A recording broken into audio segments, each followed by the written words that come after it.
we are covering all of the 7 rounds of the SuperNationals. There's going to be live commentary. As I promised you yesterday, it's actually happening. And for the first time ever, also, we are taking on games. So if you haven't submitted a fun game that you had yet, feel free to do so today. I am looking forward to receiving your notes on the games that you played, personal touches and stuff. If you want to share any details or simply just the name of the players who played the game, and then we'll go through it and I'll try to give as much of information as I can, make it as educational and inspiring as possible. That is my goal.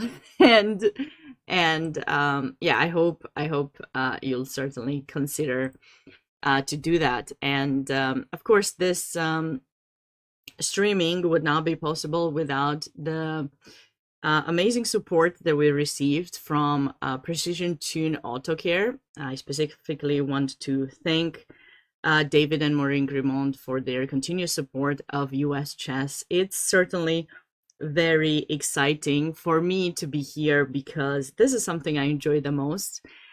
Playing has been great. I will still be doing some playing myself, but being here and seeing the future of future strong chess players in the United States and calling in the action just has another ring to it as well. It's just kind of it's nice. It's nice to see that kids are learning a lot. They are improving year by year, and just seeing them succeed and getting better, not just on a national level, but on an international level as well. It just makes me feel, very, very happy for US chess. Oh my goodness, we Chris joined the stream. Hi, Chris. You are in Romania, I'm in the US. Maybe we should switch next time. I'm just kidding. I hope the GCT event is going great and you have no trouble. No trouble, and you're enjoying Romanian food. Make sure you have some delicious foods over there. Romania being my national, my home country. My other home, because now US is my home country. But I hope you're enjoying your time there. And yeah, we are certainly enjoying. I am enjoying the games. I'm not in Orlando right now, but I'm enjoying doing the commentary of the games. Lots of exciting chess, some blunders here and there, some fun moments and game misses, but this is what chess is all about. Those moments, those can make a difference or not. And I think what we want to do, we're trying to promote, is the idea that you want to do your best and remember to be proud of yourselves no matter what the result is. Just take it as a learning experience. There's always going to be another game, another tournament, but and your memories are precious, and hopefully you make quite a lot of memories at the SuperNationals. I know there are quite a lot of super grandmasters, awesome grandmasters guests on site. So I want to remind all of you what you can do today, because there's quite a lot of things happening. Like the first one, for example, is a Grandmaster lecture by 3-time US Women's Champion International Master Carissa Yip. I wouldn't want to miss that. That one is in lecture hall W300 from 11:30 to 12:30 p.m. That would be certainly like a great thing to join. If your kids have finished their games by then, I highly recommend taking them there. There's also earlier in the day at 9:30, my first tournament seminar. That would be a class I would attend in case, this is the first time you're bringing your kids here, whether you're a coach or a parent. WGM Tatev Abrahamyan is actually going to take on newcomers at 1:30 p.m. in the Skittles room. And Leinier Dominguez will follow after Tatev from 3:45 to 5:45. I mean, it's going to be exciting, I think. Oh no, wait, am I reading the wrong day? I might be reading the wrong day. I was reading the wrong day. Brilliant. No. Wait. 10:30 a.m. 10:30 a.m. Grandmaster Awonder Liang will be taking on newcomers. Apologies about that. You don't want to miss the lecture by former women's world champion Susan Polgar, 11:15 today. Leinier will have Blitz from 2 to 3 p.m. And Carissa will take on newcomers from 3:30. And many others, which I'll mention as the stream goes by to make sure I'm not in the wrong place. Oh, you're in the playing room? Chris. Okay, so with that said, I want to remind all of you to join in the US chess giveaway. It's my favorite thing to share this news with you. So basically, you have the opportunity to win this beautiful signed chessboard by 30 to 31, possibly 32 chess players. In order to be entered to win, you have to like the post on Instagram, Facebook, or Twitter. This was posted by US Chess. Follow US Chess and write a comment anywhere on those social media profiles. Who's your favorite chess player who has signed the board? The list is also given in the description.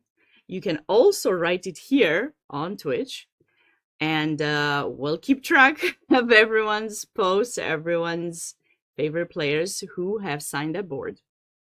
By the way, signatures include super GMs like Fabiano Caruana, Hikaru Nakamura, Wesley So, Leinier Dominguez, Levon Aronian, and of course, 8 times US Women's Champion Irina Krush, current US Women's Champion Carissa Yip, 3 times as well.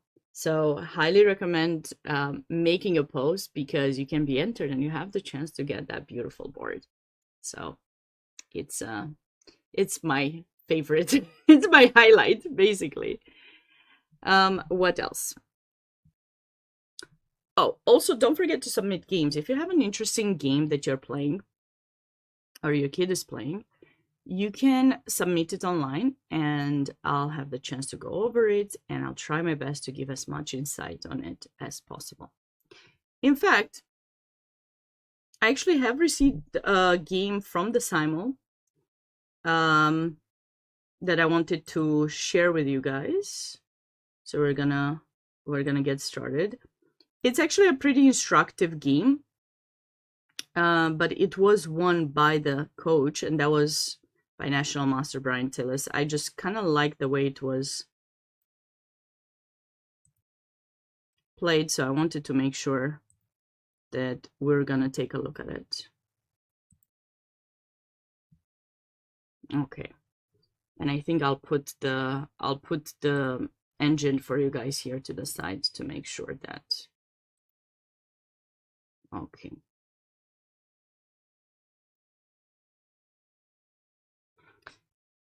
Just to start with something nice to get us started through the day. It's really early. It's very early for everyone. Maybe it's always interesting when the round is at 9 a.m. I always felt that I needed to wake up at least 2 hours in advance to make sure I'm ready and I'm not sleeping halfway during the round. I don't know what you guys are doing. If you are watching, let me know where you're watching from and what are you doing in those situations where you have to play around at 9 a.m. or if you're a parent and you have to make sure your kid is fed and ready to go for the first round of the day.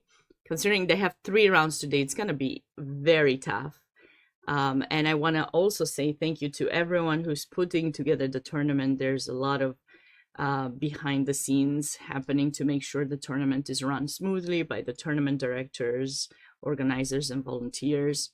So if you happen to see someone you think has made a difference, don't forget to stop by and say thank you. It's always nice to remind ourselves we're being appreciative of what is being done. But let's check out this game. So I started. Can everyone see it? Yeah. Knight of 3, knight c6. It's actually, I was just checking at chess.com's name for the opening. I'm always curious to learn new opening names because, you know, I mean,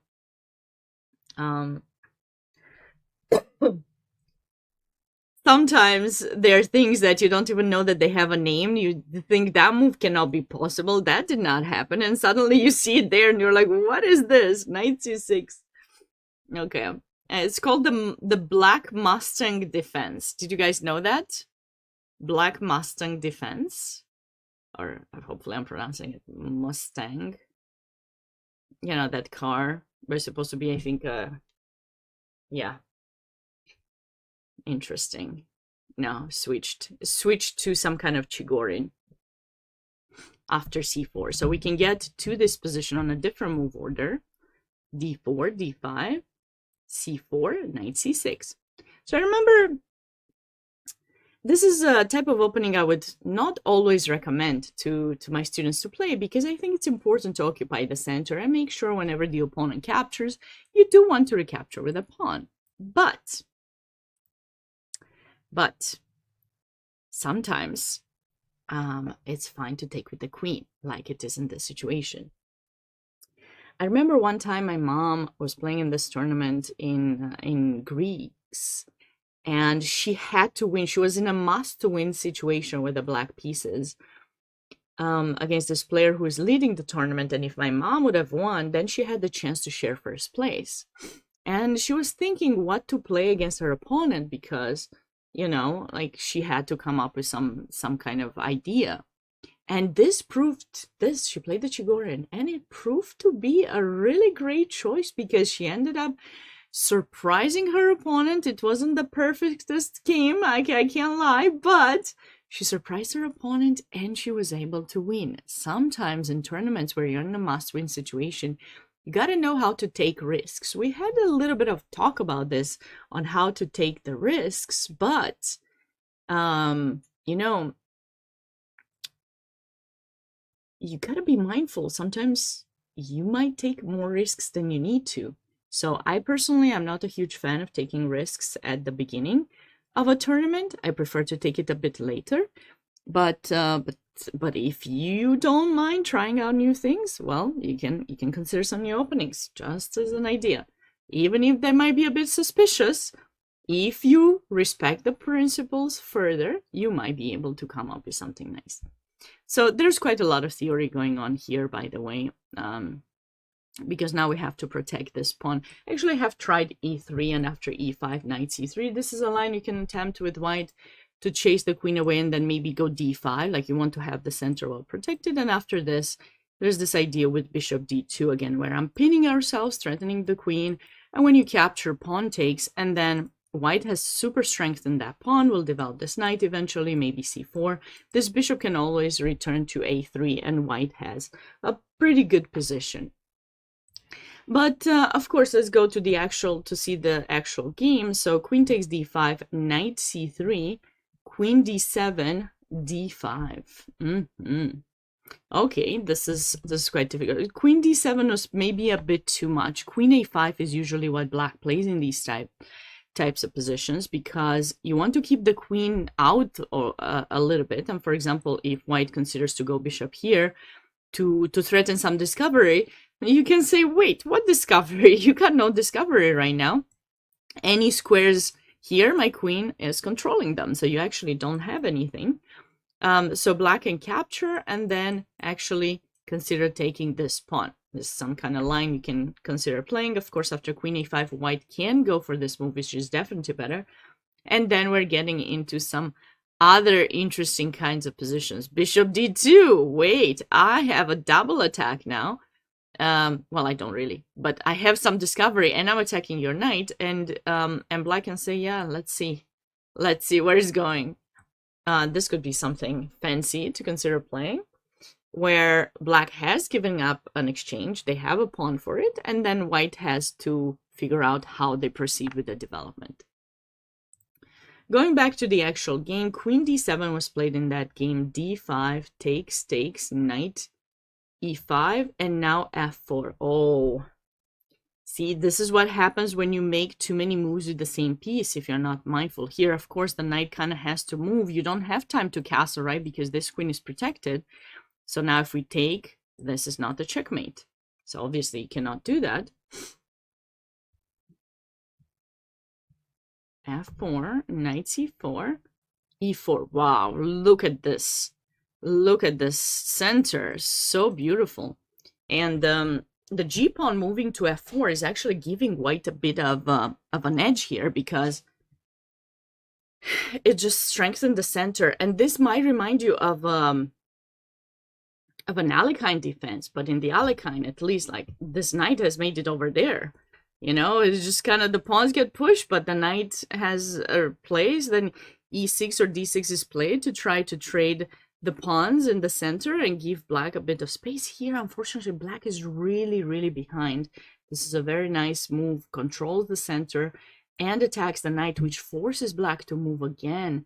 This is the reason why you want to be mindful. If you're going to play some kind of not one of the top known lines, right? Something that's more, you know,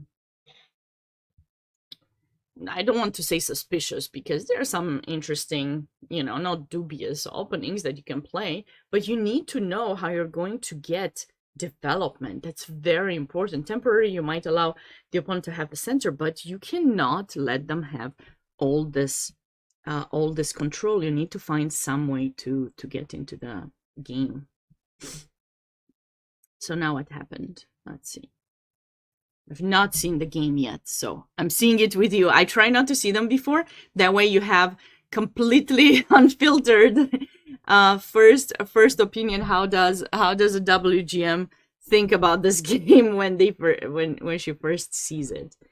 I don't know which is better, so you can let me know if you'd rather me see it first and then prepare, maybe miss something, or have the first opinion.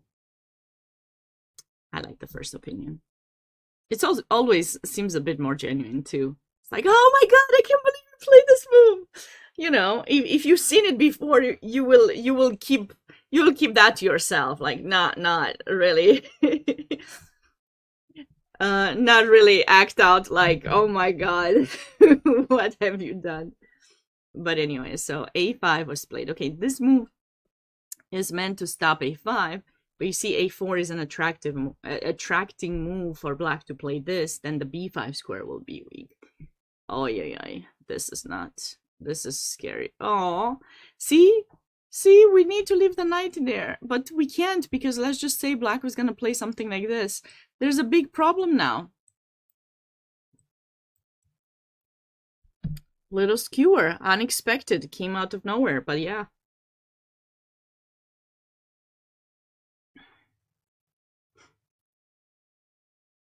Came out of nowhere, bishop e6. Yep, that did not happen. So after bishop e3, the knight went back to c8. The idea is, of course, if you go bishop b5, c6 will be played. Queen b3, c6 anyways. Oh, yeah. Notice the initiative with which white brings their pieces here. Like rook d1, trying to take if the queen recaptures. Bishop b5, if the queen doesn't recapture, obviously you're losing material. Queen c7. This is getting tough. It's getting tough. We're threatening again to take, open up the bishop with pressure in f7.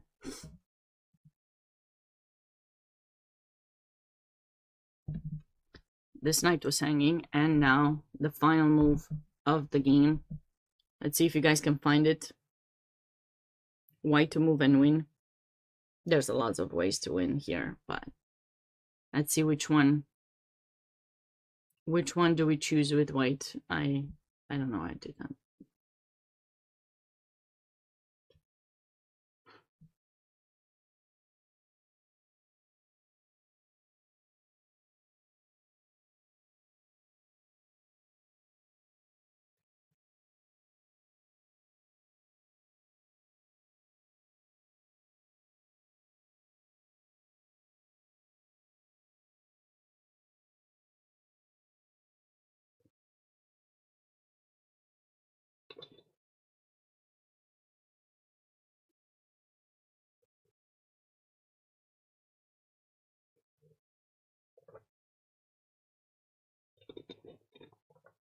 So the winning move in this position, rook d7. Beautiful idea. And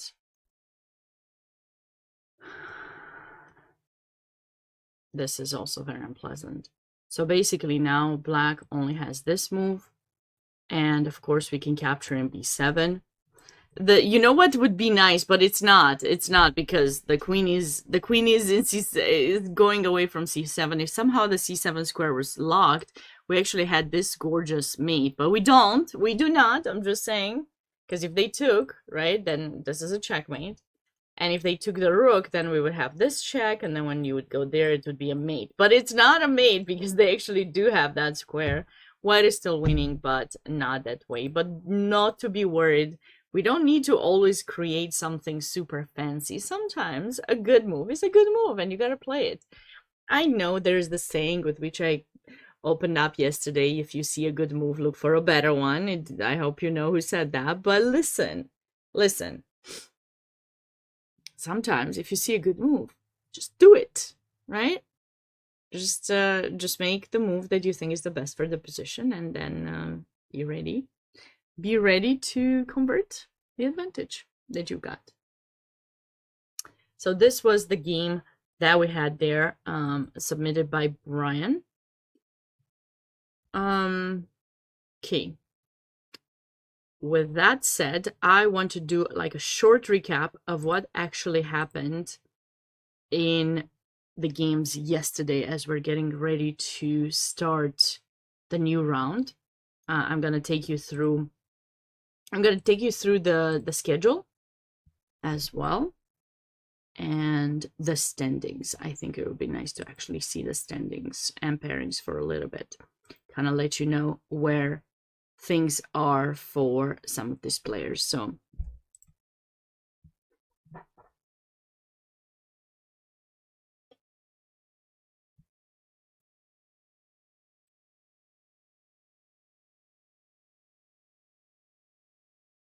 okay. We'll have some tough matchups. We have 10 boards in the K through 12 that are live, so it starts to get tougher, I think. So Anshul Shetty is playing against Brew. It's going to be an interesting matchup. This is definitely going to be one. I remember watching Toshinori Underwood's games in the past, and he's facing Nico Chasen. That's going to be a tough matchup. Then we have Bach and Go, who's facing Austin Liu. Tani is facing Chloe. Nice. It's good to see Chloe back on a live board. Chloe's progressed quite a lot lately. She's from New York. I had the chance to work with her a little bit when I was a coach for Team US for a Pan American. Then we have Eric Liu, who's had that brilliant game in the first round against Marcy Shiva. Okay, Wilmore House will join in, and I don't see Megan. I thought Megan... Oh, Megan is more down. Okay, so if she does win this game, she's going to be on top boards. I know a lot of people wanted to see her game, but her game is not live yet, but we will see it live very soon. Okay, I'm excited about that too. Going on to K through 8 championship, we have quite a few players with 2 points actually. So I'm just looking to see. Yeah, and for K through 8, we actually have top 6 boards. So we'll have until here. We'll have all of these players broadcasted live. K through 6 championship, we have top 4 boards actually live. Oh, I just saw someone that I worked with. So in K through 6, Stella, I don't think she's in 6th grade. She's playing up. I see quite a lot of girls that have done really, really well in the past few years and gained a lot of rating points. It's going to be exciting if they play on top boards. I can't wait. I always like to see to see some of the girls making it to the top and having the chance to win the championship. Why not? Then we have the top 4 boards here, but there are quite a lot of players with 2 points in this section, I see. K through 3 is the last section that we have games of, which is here. And we're having the top 3 boards. As we're waiting for the games to come, I actually want to show you some of my favorite games from the previous round, or favorite moments, better said. So starting with Brewington Hardaway, because this was kind of a nice, I think this is kind of a nice reminder of what to expect in an opening that you're not so familiar with, and your opponent surprises you, what to expect that is going to happen. So for example, here, in this position,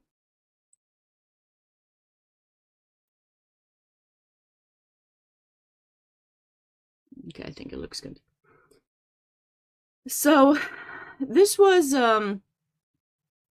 some kind of an English, right, where White did not decide whether they'll play d3 or d4. In the end, they didn't play.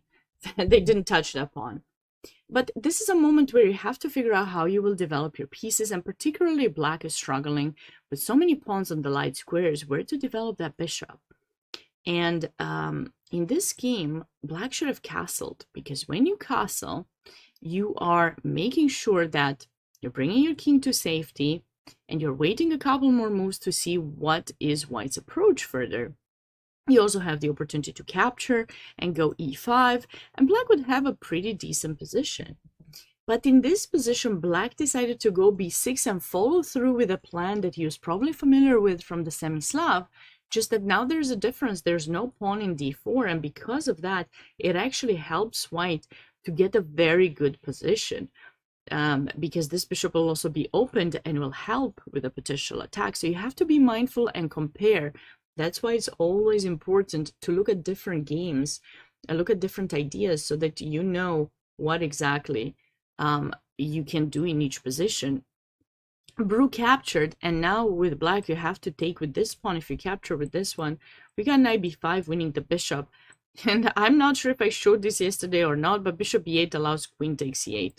In case I did, I'm clearing it today. There is a way for Black to lose, so you don't want to do that. But this position, after losing the bishop with this bishop opened and not having played d4, White's doing amazing.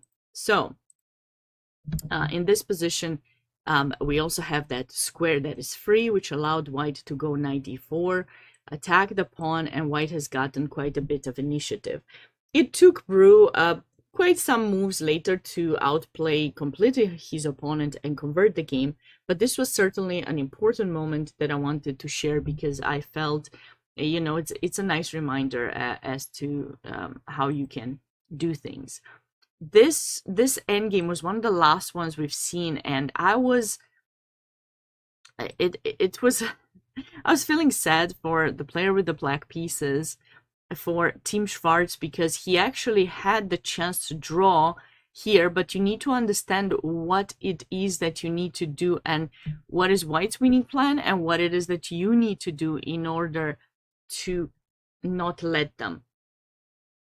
What's important when you have an endgame with a little amount of pieces, potentially could go in a king and pawn endgame, you need to remind yourself that you should check the king and pawn endgame. So always be aware what is happening if those specific pieces get traded off the board. What is happening? And basically, in this particular game, what is happening is that the king and pawn endgame right now, if we trade in the right way, we could lose with black. We need to do something in order for that endgame to actually be a draw. Okay, so if we play the move f4, this is the move that black should have played, and white chooses to give this check to force black to take, this king and pawn endgame is a draw. because as soon as you push the pawn forward to try to progress the position, black plays king e5. You don't have any extra moves here with white, and you know, you got to give up the pawn, and this can just be a repetition. Okay, now that we are aware of that, what do we do? Well, we needed to play f4. Unfortunately, black did not realize and play bishop d5. White in this position played king c3, very good move, bishop a2. And it so seems that white also had not realized that f4 would actually give black the chance to draw, and there would be no way for that knight to maneuver around to get other pawns, because white also has these pawns in light squares, and if the bishop attacks them, you won't be able to do much. In this position, Ngobach ended up playing the move knight d1, after which it's a draw again. What did he have to do? Well, we already know what black wants to do, which is f4 to draw, so we need to stop him from doing that. And the way to do it is the move g3. So this was basically something very important, and I hope, you know, many of you who are watching will be mindful about it and will consider this idea. So why is this special? Well, if you push here, we take, and now we can attack a pawn. You cannot really protect it anymore. If you push g4 instead, we also take, and then we bring in the knight to attack that pawn either this way or that way. You can go bishop to b1, but no worries, we're attacking it, you're protecting it, we're coming here, and we're winning the other one. You cannot protect every single one of those pawns. White will not lose anything and would have won the game. After knight d1, black had one more chance, was given one more chance to draw. Oh, sorry. Was given one more chance to draw, and unfortunately he missed the opportunity. Bishop king e6 was played, which is still a draw after knight e3. Should black have played f4? Unfortunately, bishop d5 was played, and this showed that black misjudged the endgame. It's a very tough one, but it's also a good lesson. I think sometimes we learn much more from losses. We feel a bit of sadness, but hopefully it's the start to wanting to learn more, so that we don't fall through those same situations again. So after knight takes d5, king takes d5, here white played the correct move, which was g3. Now, regardless of which pawn you push, black will not have a fortress. And when you retreat with the king, and black goes king e6, d5, king e5, it seems that we got the same position as before, which is true. But here, white has this move f4, right? So if those pawns were blocked already, white wouldn't have had an extra additional move. But now, you know, f4, and the king gets deflected. If you take, you're not in the box of this pawn. It's just going to march, and it's much faster than black's. And if you go back, white's approach is quite easy. You got to go back. That pawn falls too, and it's game over. So this was one of those moments that I really wanted to share with you guys, because I feel it's an important moment to realize things are not going your way. And I kind of liked this sacrifice by Tani as well, which I will show here. As we're waiting for the moves for round 3 to be shown. So in this position yesterday in round 2, Amudan Mangudi played the move rook f to e1, hoping for a potential king escape, I'm assuming. But black is ready, and black is ready for the attack. The reason you can start considering potential sacrifices, or the moments where you can consider potential sacrifices, are those where you notice your opponent's king does not have pieces protecting them. And you must have at least 3, in my opinion, because one will be sacrificed for some pawns to weaken the opponent's king, and then you will have new pieces coming into play to build up an attack. And Tani was ready for that with the bishops and the queen attacking white's king. White, because of this pawn here, does not have the ability to use the knight to protect the king. And also with the rooks being super close by, and if this pawn pushes, there could be a rook lift. It is kind of clear that black should have something. And he did. So he did. Bishop takes. Bishop takes h3, pawn takes h3, queen takes h3, and now knight f1 was played. But Tani proceeded, despite being a piece down and despite this knight coming to the defense, he did not stop, right? So the mate has been stopped, but it's just temporary because the rook comes into play after this, and the rook comes in. That's an issue. So c5. And black played the move f4. After the capture, bishop takes f4, and we're threatening rook f5 and mate. White decided to give up the rook, but it is kind of too late. And now for the beautiful finish. For those of you who have not seen this game yet, do you know what has happened in this position? Black to move and totally crush it. It's one of those tactics I'll definitely save to give to my students. They're not watching the stream, unfortunately. They're actually playing. They're actually playing in SuperNationals, most of my students. So it's, I definitely will save a lot of these great positions. Let's see. What are we doing now?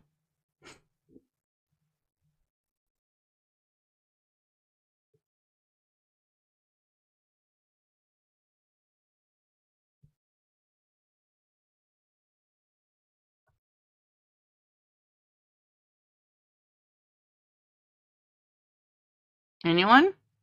Anyone in the chat wants to try it out? No? Rook takes f2. Look at this beautiful idea. Rook takes f2. He's threatening mate. It's always nice when the moves just flow. You know, you don't need to do anything. It's just going so nicely. Rook takes f2. King takes f2. Check. I sacked the rook. Why could I afford to sack it? Because white does not have sufficient defense, right? So now we're bringing in a rook. King e1. And now everything comes in with a check and eventually led to, okay, could have led to winning the queen, but the way white played it, it led to a beautiful mate on the second rank. Check. Make sure, do you notice how he gave the checks, right? To make sure that the opponent could not put something in between. Obviously here could be met with the bishop, right? So we're, or the queen.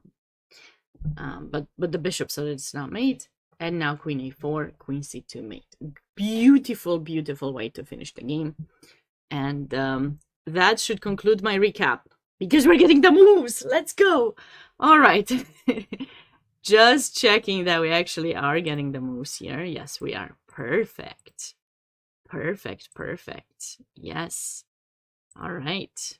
The moves will be showing. I just need to make sure that everything looks good on stream.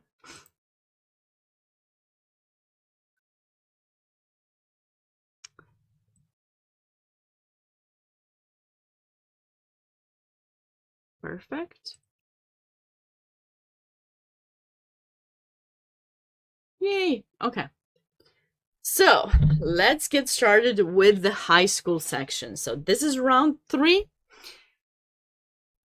And yeah, let me know where you're watching from. If you happen to be in the Skittles room, don't be shy. Please stop by the stream. You know, join in, write me in the chat, take a picture with the TV. And send it to me. I want to know you're there. I want to know you're excited about being there and winning some games, even if you're not, just having a good experience. Yeah, and feel free to say anything. Ask her your questions, ask away, and I'm happy to oblige you in answering. Okay. So looks like now Brew will have to face the Reti himself. This is what he played in the previous round. Now he has to face it on his own. The question is, how is he going to do it? Let's learn from the best. C5. Ah, this is brilliant. This is brilliant. You know why this is brilliant? Because I remember when I was a kid, I would often struggle to play against b3. And I didn't know what to do. But like it was normally with b3 and f4. So like a bird kind of opening. And I remember my dad showed me this move f6, and I was like, come on, Dad, f6, you don't play f6, you're weakening the king, you know, you're weakening these diagonals, I don't want to play that move. And my dad was like, yes, Sabina, but look, there's a bishop in b2, which is going to look towards your king. If you played the normal knight f6 and bishop b2 will be played, then black will have to face a knight in the outpost, will have to face a knight that will be supported with f4, will have to face g4, g5, and other things. There was an opponent that was gonna play that against me. So he was like, and against that opponent that is going like that, we are going to be super prepared, and you're going to play f6. Took me a while to accept that my dad was right on that particular matter, okay? And finally, I said, okay. And then I won the game. So it was good. But I think I've tried f6 against people who had not played f4. And it did not work as great for me. So this is definitely a game I'll be looking at myself. Because like I said, I want to share my knowledge, but I want to learn from these kids too. Because I think they're amazing. All of them. And parents should be proud, and coaches. And they should be proud of themselves for making it there. But yeah, so d4, c takes d4, e takes d4, knight c6, bishop e2. Okay, now that makes sense. So I was not playing it like this. I was making a mistake. Now I know. I was typically attempting like e6, knight c6, and just some development. But the problem is when you play f6, you have wasted some time from the development of a knight, and because of that, it's not quite ideal. At some point, white will take and will go c4, and white will have some slightly nicer play here. So I see what Brew did. Good. I'm learning too. Takes, and now bishop b2, bishop g4. Okay, interesting. Keeping the pin, and I'm anticipating maybe something like that, or I wonder what he's gonna do after h3. Is he gonna go there? Okay, I would attempt this if I were white, just to see where he goes. g6 or f7. But if f7, then I guess maybe f7, then follow through with e6. The bishop will be a bit not so happy there. But then we can get development. Bishop d6, knight d7, castle. Not sure about the castle, but something like that maybe could work. Okay. I'll be back. I will be back to this game. I will be back. We'll all learn that, and we'll know it. Looks like Nico's back. Nico played a4 in the first game, by the way. I guess he's back to the Catalan. Back to the Catalan in here. We had a Rui Lopez over here. Okay. That's more like the Steinitz line. Was this Canal or what?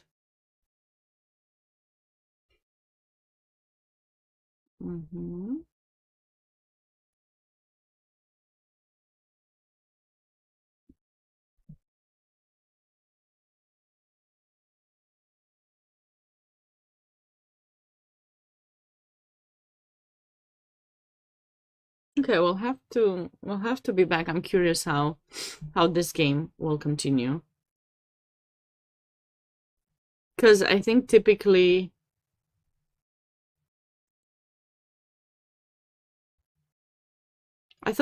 people castled here. So I don't know if the bishop in e3 is very different. Like if it would give black some options to go knight g4. I'm just a bit surprised by the placement of the bishop in e3 by Tani. I'm not sure that's the place to put it, but okay, he might know better. He's probably playing these a lot. I wonder if he tries to, he cannot be possibly trying to castle long. Maybe h3 here to make sure no knight g4 will be played first, and then maybe he wants to focus on the central files later.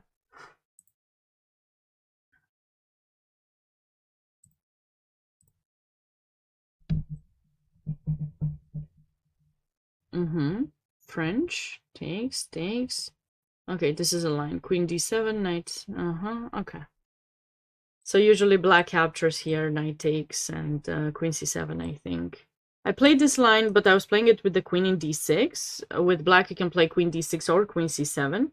Here queen c7, then you go queen e2, and then their ideas with a6 first. Sorry, a6, and then bishop d6. Knight f6 and castle, and black would be focusing on the king side, and they're just trying to get some king side attack, basically.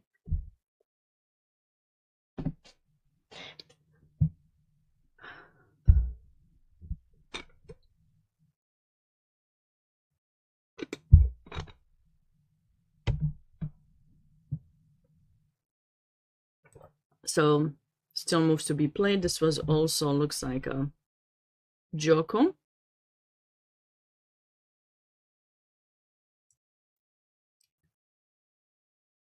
Bishop c2 is my anticipation. Bishop a4 is an interesting approach too. And then black typically plays knight here and tries to bring the knight on the other side of the board. The kids who are more like younger oftentimes choose to trade here, thinking that they doubled the opponent's pawns. These pawns are not that terrible because they are still connected to the pawn in d6. They're not on an open file, and it does give black the file open. So it's not that terrible. White sometimes plays with d4, but I personally, if I were white, I would not go for that trade. Just rather retreat with the bishop and then at some point support d4.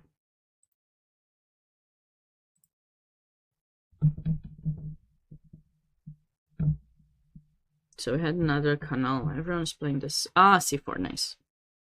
Okay, we like this. Castle. King h1, always a nice prophylactic idea in the Sicilians to avoid staying on a check, so you want to prep f4.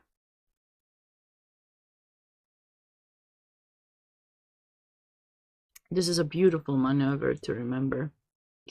The knight comes to protect c4, but also in some situations also controls the d5 square, so if you ever choose to push, we will take it at. We'll take it to rook e8, and this is the current position. Oh, no, it's not. This is the current position. I wonder if white would consider to do something like this.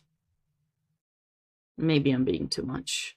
Maybe I'm being too modest. White might try to do something more than that.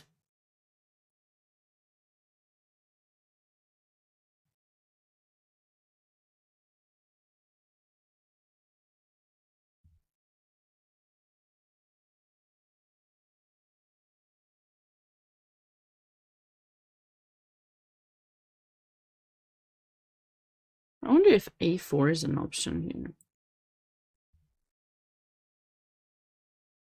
The idea would be to go a5, chase the knight away, and then maybe knight a4 or bishop a4, and then come towards b6. Because you don't really want to play a5, I think.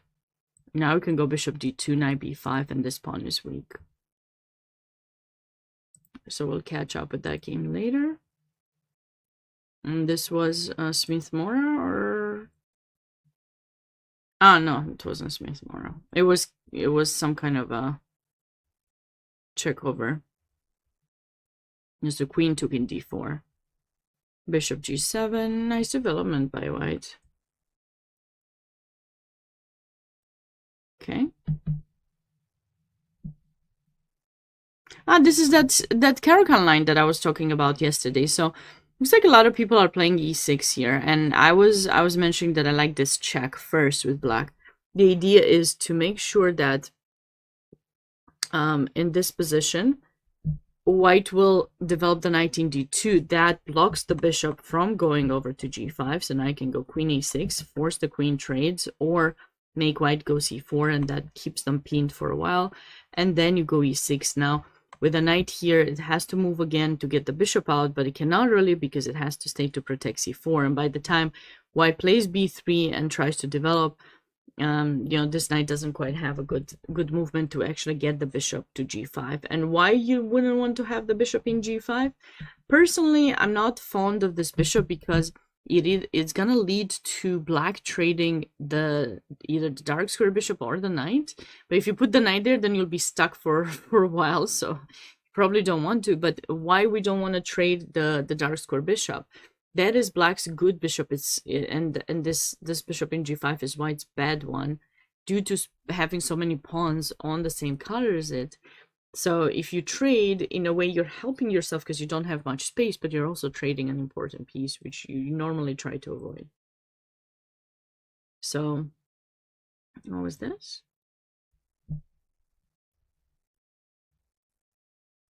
Ah, okay. So looks like white played, attempted some Catalan, did not want to try to go for the Benoni, attempted some Catalan idea here, takes, and will transpose into some kind of Sicilian potentially if white will play an e4 later. And this is the first review of the high school games. Let's check out the middle school. So this is K through 8.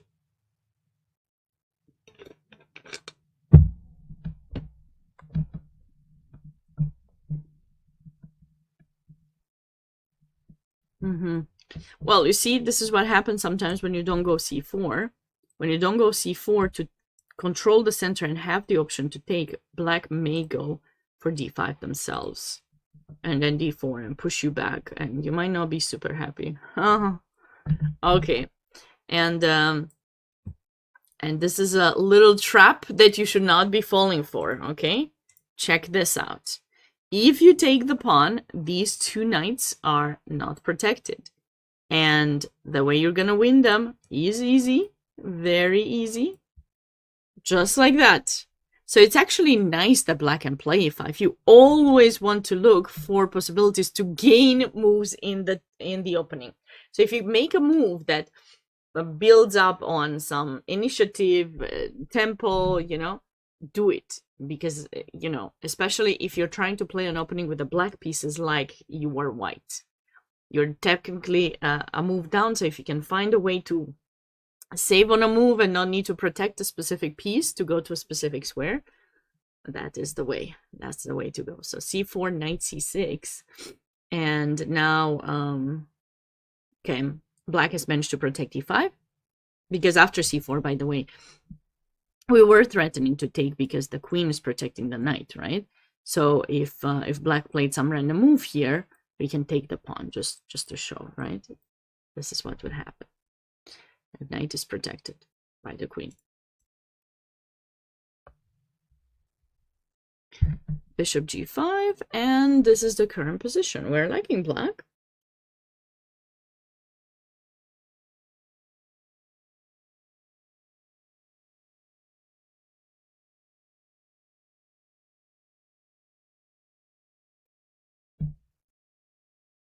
Okay, next.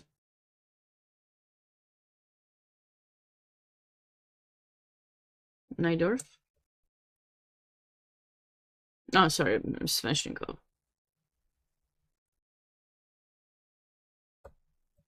This is so theoretical. Let's see. How far do these kids know their theory? Knight c2, I think black is thinking. Ah, bishop e7. I think this is an option too. Bishop e6 or rook b8. And at some point you chase the queen away. Bishop b7, and now white is thinking. So what's going on in these positions? Well, black is putting pressure in the center, and you have a couple of choices. One is to take this bishop and try to get this pawn structure, which is okay, though you gotta be on the look for one of those breaks, which will probably get an equalized position that's not that difficult to equalize by black. Then we also have knight c2 e3 to protect the knight there and try to maintain a piece in the center. If trades happen, we maintain a piece. But after this move, there's bishop g5, and black's gonna attempt to give up the bishop for the knight, so you have to take in e7, then they capture back with the queen, or even with the bishop, I think, and then, oh, they have to capture with the bishop. Oh, yeah, sorry, because this loses a pawn. They have to capture with the bishop, and then you can play this position where you are technically...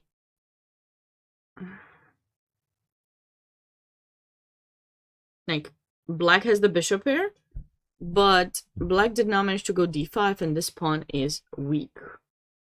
So that is an issue. That is an issue.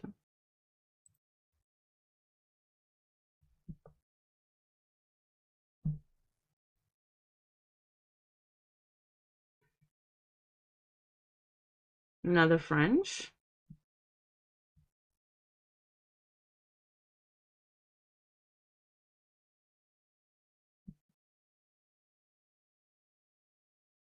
I'm liking white a bit better here, I think. I don't know. Do we play h3? Do we castle? c4 is an option too.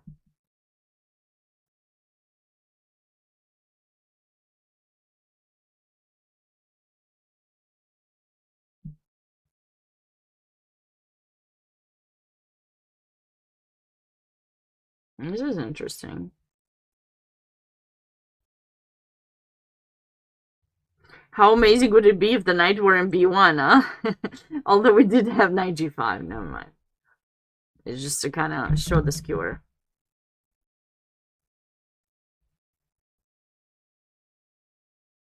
Okay, black is doing okay here.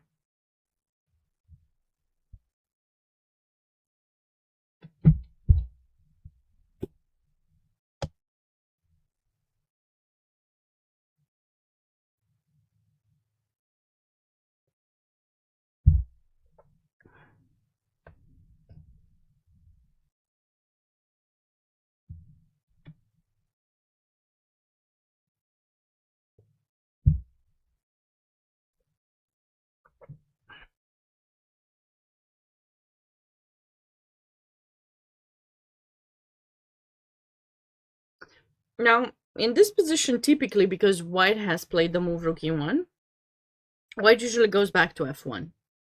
It's a nice retreat of the bishop, set up. The position has been set up with some kind of winning system in a way for black, and now the bishop can come back to g2, or just keep it in f1 and then support d4. That's one way to approach this position with white. You could also take, I mean, this is an alternative, and then go for d4 and trying to do things a bit faster, because you have placed the rook on the same file as the opponent's king. They have not really focused on the development yet, so you could get a bit of here, though if black plays queen c7, you're not going to open up that file. And I guess you could technically go anywhere else pretty much, but f1 seems the most the one you would go for, very likely.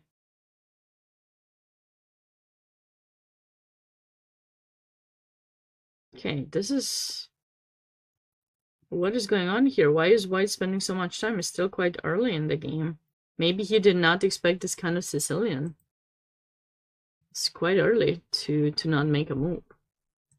All right, let's catch up with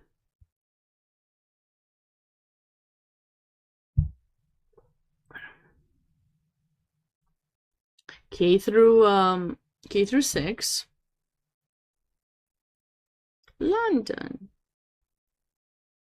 London system.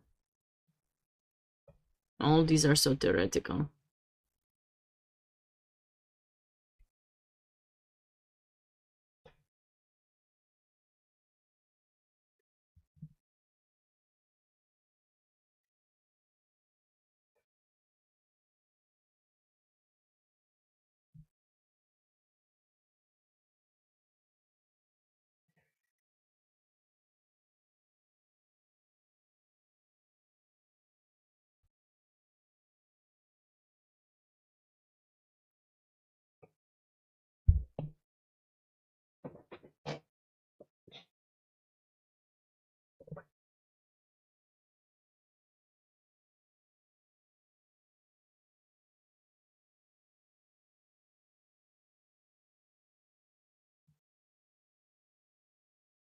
Yeah, this move is important. So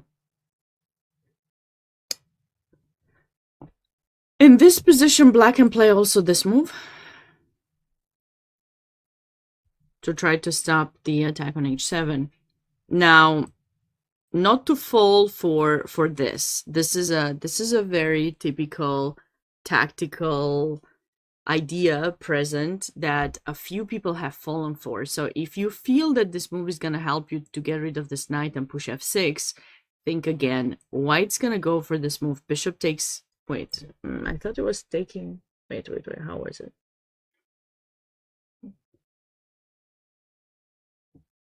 Maybe knight g5 it was or something? Knight g5? Yeah, this is already unpleasant. If you do that, I think we can take.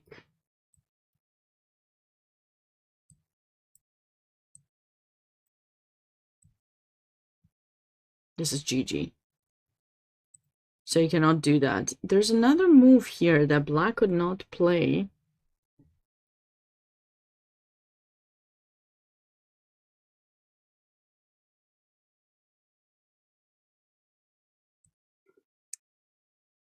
Okay, actually, okay, they can play it, but if they don't know and they take back with the...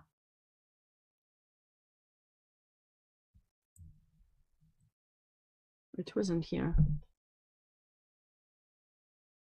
I was trying to show a trap, but I can't remember how it was. It was a trap. There we can take an h7 and knight g5, and it's really bad.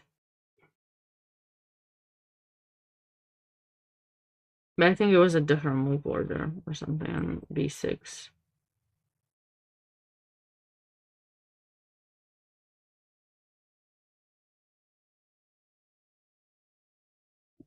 Anyways. g6 is, it might have been a bit too soon because white did not castle, so h4, h5 idea is possible. I wonder if Leo's gonna play that. Because this can be a bit scary. I think black did not need to play g6. Knight e4 I think is kind of a nice move to consider here. Just block the bishop and then consider f6.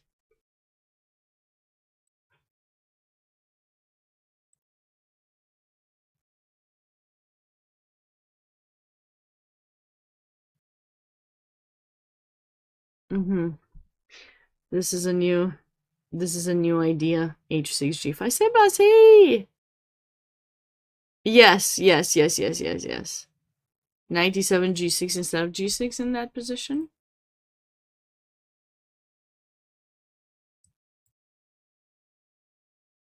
Yeah, this is a plan, and sometimes b6, bishop b7, yeah.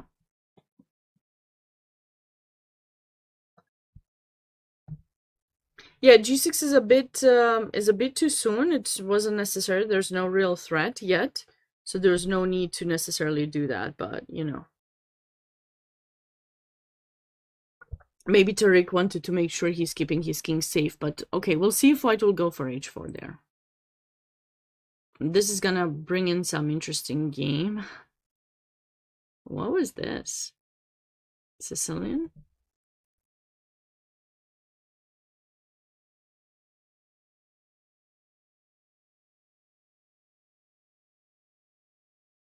Interesting. So white has the bishop pair, but black has a better pawn structure. The pawn in c3 is passed, but also weak.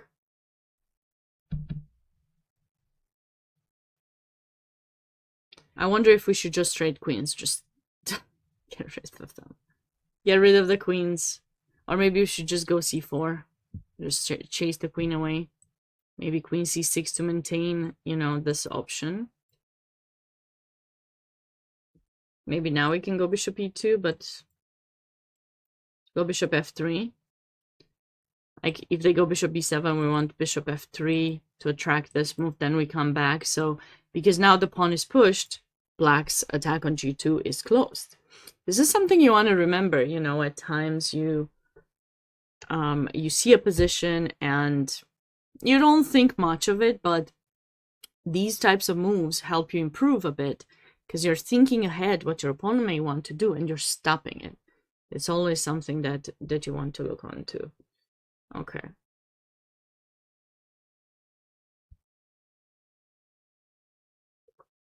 Another canal, we've seen it way too many times on this round. What was this? QGD? With exchange variation. Ah, knight f3. Okay, so Lev has played knight f3. I mean, sometimes, like I've shown yesterday, this is one of the most popular lines introduced potentially by Botvinnik. And then you develop the knight in e2, g3 to support e4, but this is popular as well, or was. Knight c6, I see a lot of people playing this this idea lately. I'm not a huge fan of the move knight to c6 because I do want that pawn to be pushed to c6 or c5, so placing the knight there just seems like a waste of time to me.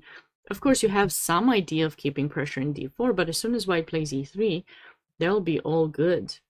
Trade, okay. So now black has to decide where to move the bishop. The problem is if you're gonna try to bring it to g6 whenever the trade will happen, you have pushed h6, so it's not as nice to have the bishop traded and then not be able to recapture, right?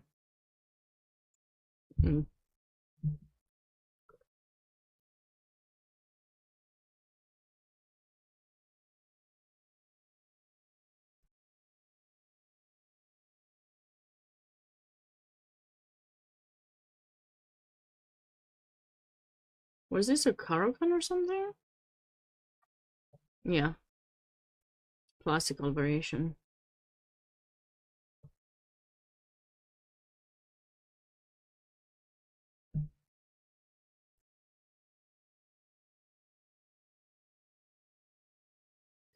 So when white plays this line, what is actually happening? So we have this pawn push, right, all the way till h5, which chases the bishop away, gets a little bit of space. And for an endgame, that pawn can be strong or weak.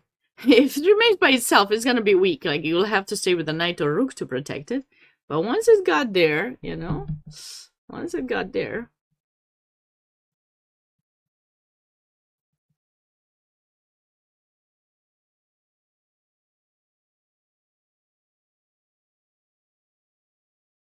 Queen a3.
I'm trying to figure out, do we want to go back here, or is this fine?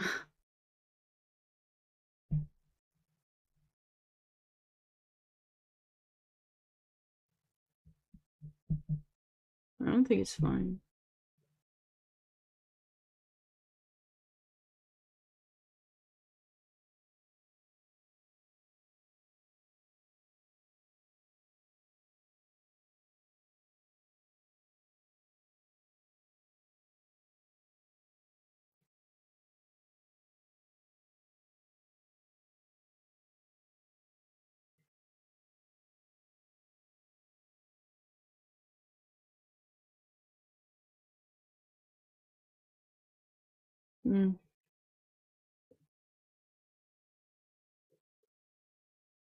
Yeah, probably 96. What do you guys think?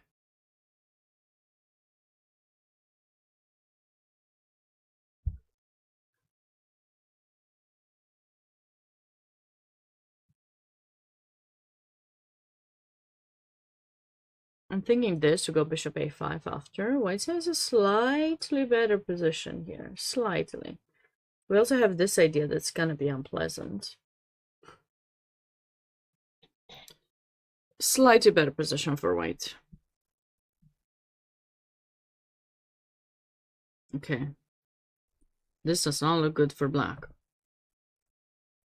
Exchange variation of the caro, h3, 6, okay. h6. That is interesting, this h6. You don't allow bishop g5, but in the same time you're not developing. Bishop f4, sorry. Bishop f4 is also an unpleasant move that white can play. It's not just bishop g5. Oh, he did not go for bishop f4. Interesting. Maybe he thought if he went for bishop f4, the bishop would be traded anyways, and there's no point to be worried about it. Although there's knight e5, but maybe he felt it's not necessarily something, you know. Okay, this is nice. So we're playing technically a reversed semi-Slav with the white pieces, where we're up a tempo, 95, brilliant. And black is trying to trade at f4, yeah. So white is playing this like London, just that the bishop is in c1, which could be a plus because we might sacrifice it in h6 in some situations. I'm thinking way ahead. I'm not sure. I'm not sure. And that is made as a mistake. That move was marked as a mistake by the computer. Why was that the case? Is it f5? Is f5 a thing? No. No, that's f5 is not a thing.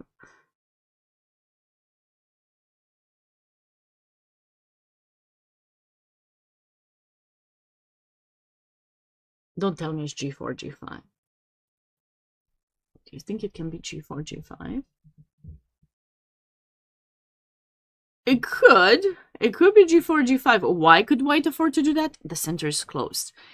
Black is captured here a little bit too soon. And now... But there might be something even better than that. What can be better than g4, g5?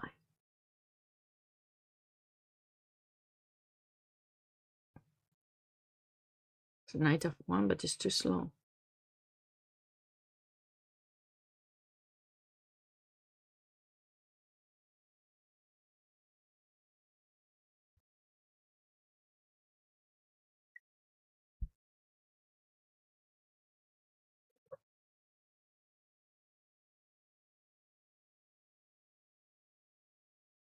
Maybe it's not too slow. Maybe this is a better placement for the knight.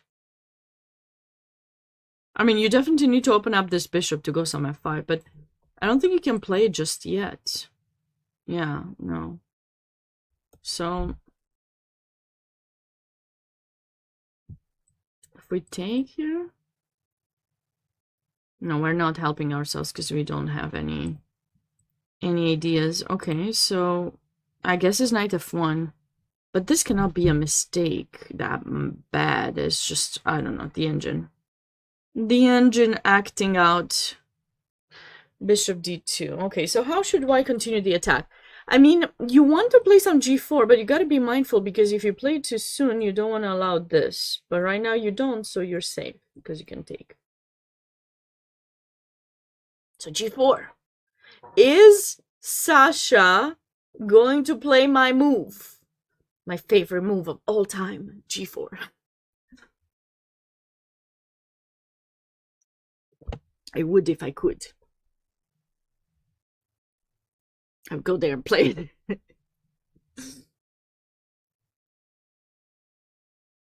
I feel like he will. I mean, he's got all the pieces ready. You know, you just got to keep building up the attack.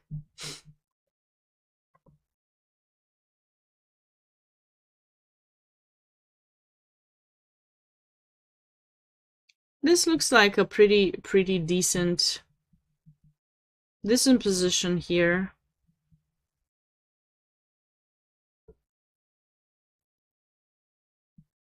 Still opening stuff. Engine's not happy. At least we know what points to double check with the automatic evaluation on chess.com. Queen b3, queen d7.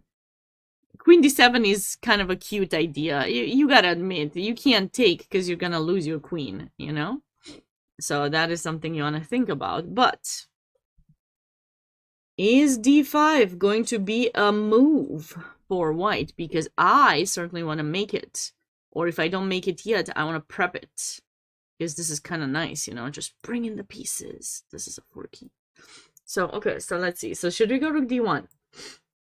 Yeah, let's just go rook d1. Either this or the other one. Maybe this one. Maybe this will go in the c file. Bring the pieces into the game. Get d5 in. This is going to look super, super nice for white, I think. Super nice.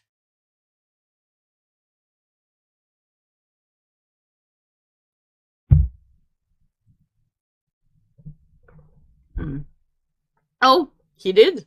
Nice one, William. Nice one. Bring a new piece. You want to go d5. How's black going to develop this knight? Because if you go there, I'm going for it. I'm definitely going for d5. I could also take first. But no, I don't want to take an a6 because then black will also have the opportunity to take here. I'm keeping my bishop.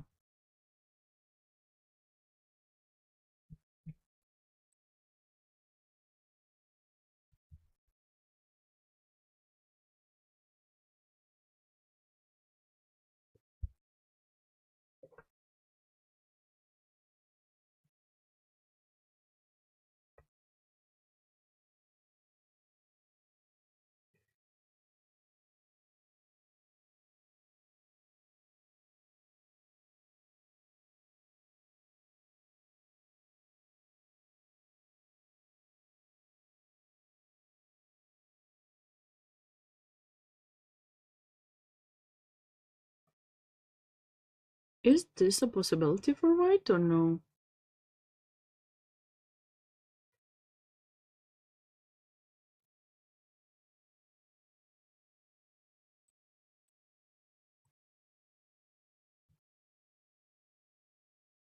Black is okay. It's actually quite nice to have the bishop on the diagonal because once that opens up, the f2 square will be weak. It will. But maybe, just maybe, white can play here. And if we play d5, maybe we can take somehow to win this pawn. I'm not sure how. I mean, could I just take it directly or no? Oh, this is a big... Oh, sorry. This is a threat. My bad. Ouch. Ouch, I fell for a trap. So queen b3, d5. That was a terrible trap to fall for. See? I'm only thinking about winning the queen. that's been my theme for this stream for these 2 days. But no, the rook can be an issue too. Don't fall for the rook. It's still the morning. It's still too early. No, I'm kidding. I gotta be sharp. This is what happens when you don't train at night. I was too tired after yesterday's stream. I prepared a few cool positions and then I should have done my tactics. I always recommend people to do sufficient tactics every single day, no matter what. No matter how much work you put in, no matter what other things, deadlines, things you have, tactics is super important. You want to get it done daily. This is a nice move, but it doesn't do something fancy though. Now, if we take, we're helping black undouble their pawns. I don't like that either. What is the best move for white here?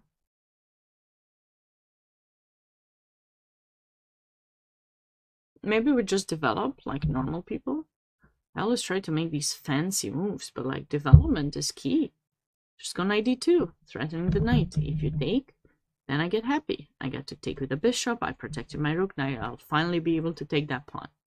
Just knight d2. You see, sometimes we're trying so hard to make things wow that we forget about the natural moves. I have that issue myself.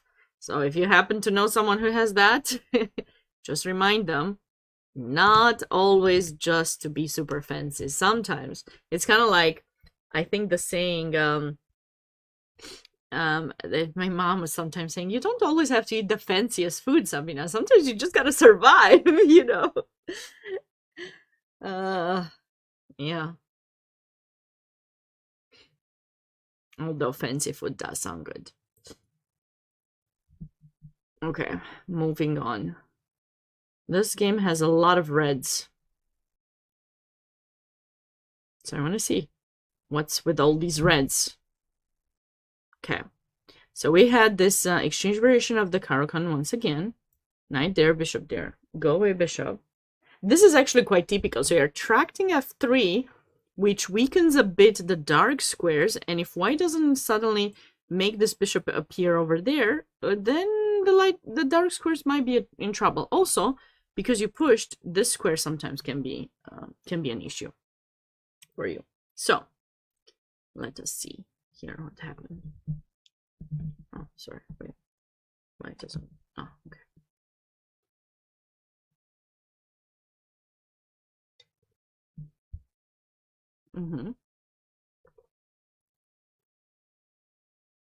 Yeah, I like rook e1. Knight d4 probably is also an option here. Knight d4. Okay, I like rook e1. Okay, and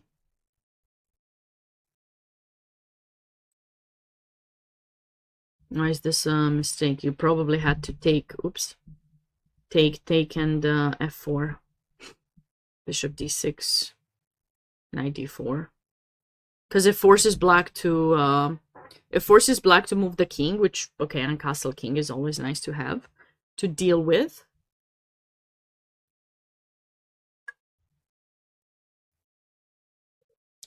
That cannot be a good move. That just... There's way too many potential discoveries. You got to do something about it. You probably have to take or something.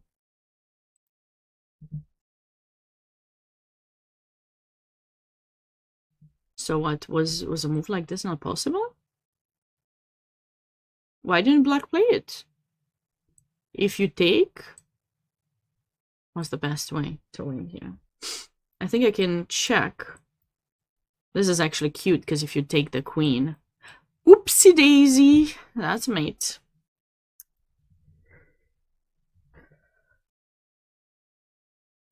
Yeah, black would just win. Okay, I guess you could technically take here first, check. Sure, we take back, and then you can take. But then we got the same idea. You think you're gonna escape the mate? No, no, you're not gonna escape the mate. Take my queen back. Take it if you want. It's not happening. Oh. Somehow Grayson missed that. That's surprising that he missed that. And then bishop g5, white saw it. So now you can't do that anymore. And then black panicked to protect this pawn. To the knight, sorry, to not to get the pawns double. But oh, what a big miss there. Knight takes d3, wins the game on the spot.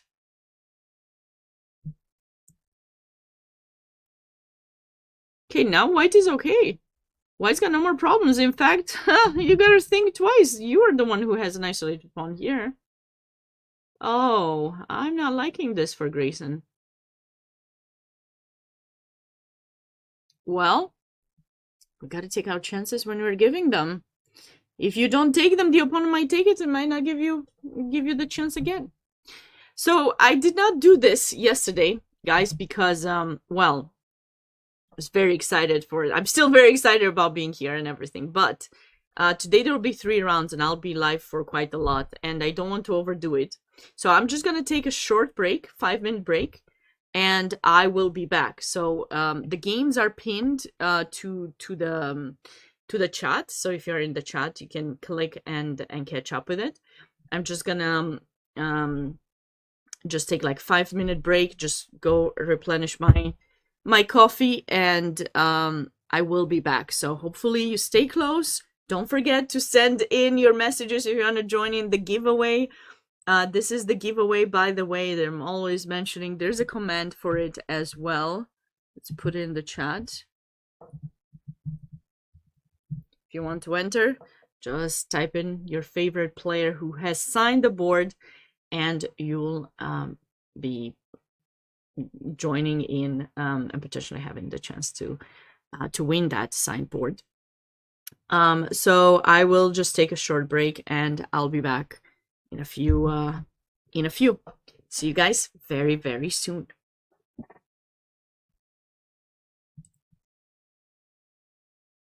Hello everyone, welcome back. I hope you're looking forward to some new excitements in some of these games. Let's see what we missed while we were on break.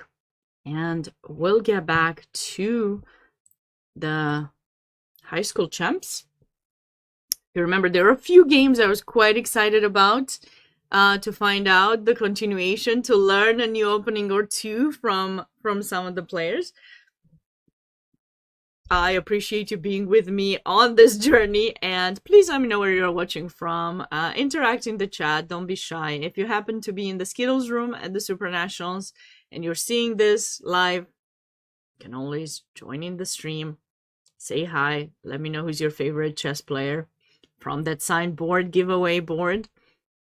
And also, or just tell me how you're enjoying the tournament. And feel free to tag both US Chess and myself on social media so that we know how things are going for you, for your child, and everything. Even if you're not there and you're watching, tag me.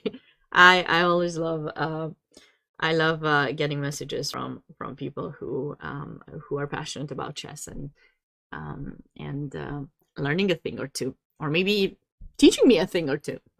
Anyways, let's get back. And so this was the game that I was very interested about, and I said the story a bit earlier.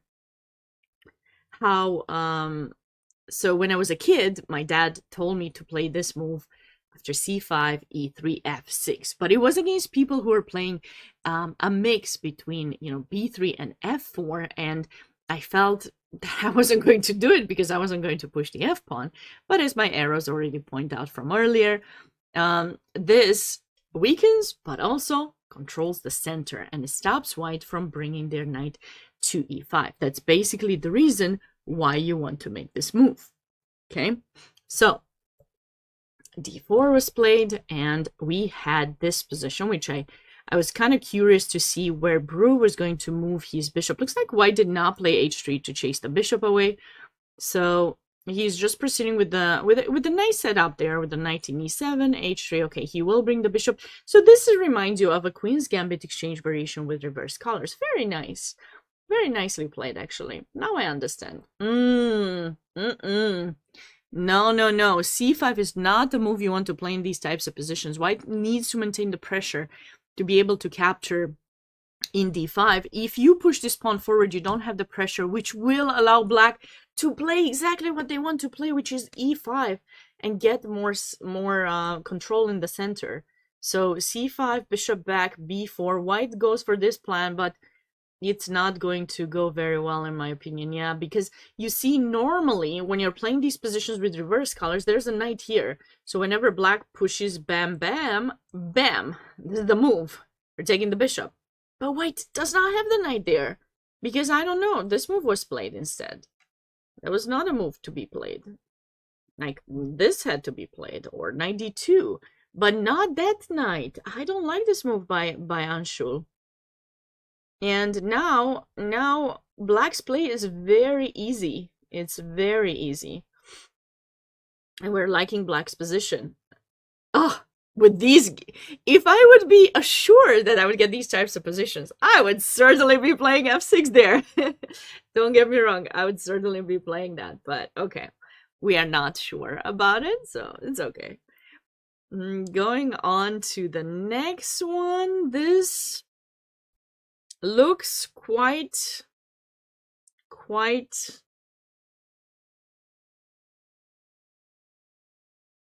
balanced. couldn't come up with a better word. Whenever I don't know what to say, I'll say balanced. That saves me the trouble of saying something wrong. Rook d7, rook d7. Black might want to play rook d8 and attack the center or something like that. I'm not sure. I'm not really sure.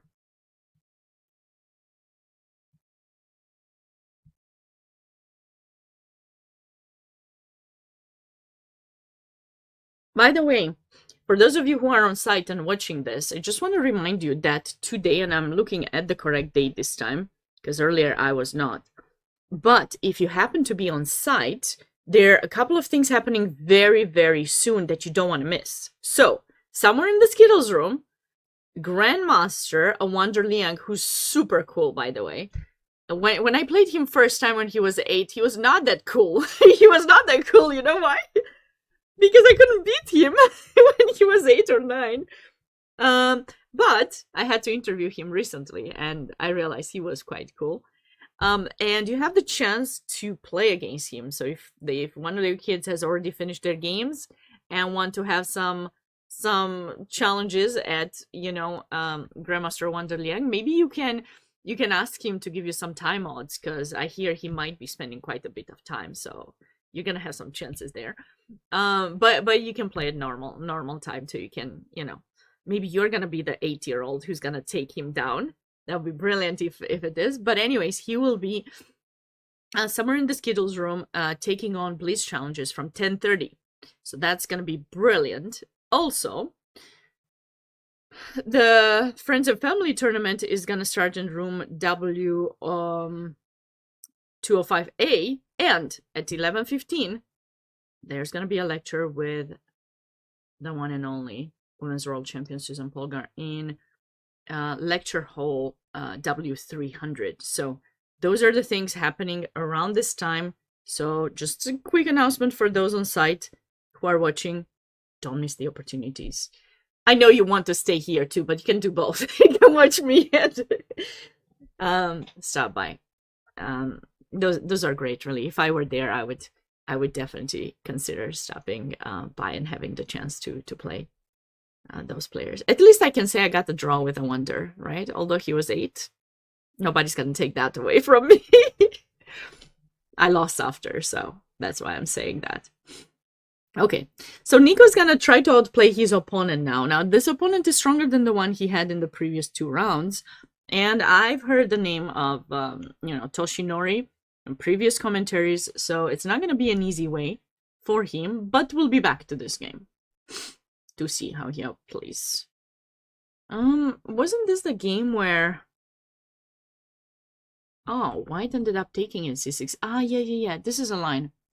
I remember I played this with the black pieces, and I played d6, and I did not expect for this move. I had no preparation against this move, but I think my opponent had played something like d3 and then c4, some kind of setup like that, and it wasn't clear to me how to play with black.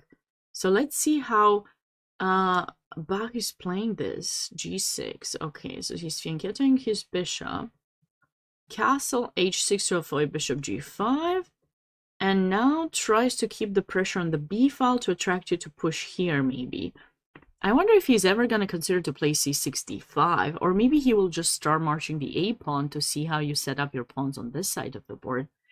Because any pawn push will actually create some weakness, and Black's gonna be happy if you don't touch this bishop, because if you don't touch the bishop, the rook is not going anywhere either. So maybe b3 will be something to be considered at some point, but bishop b2 and try to play d4. I feel like that is something I would consider to do with white.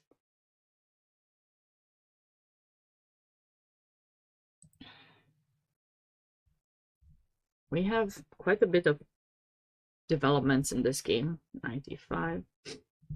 So he did play h3 in the end. I was wondering about this move, because basically, like, it didn't seem typical what White did to place the bishop in e3.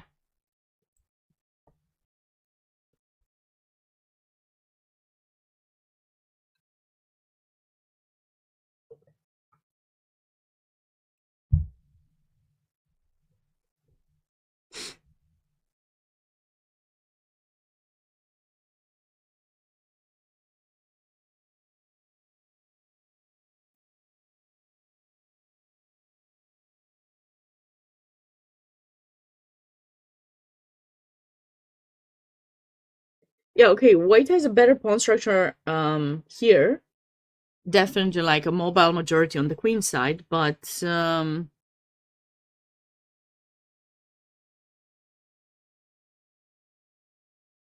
it's not so simple. It is not simple at all.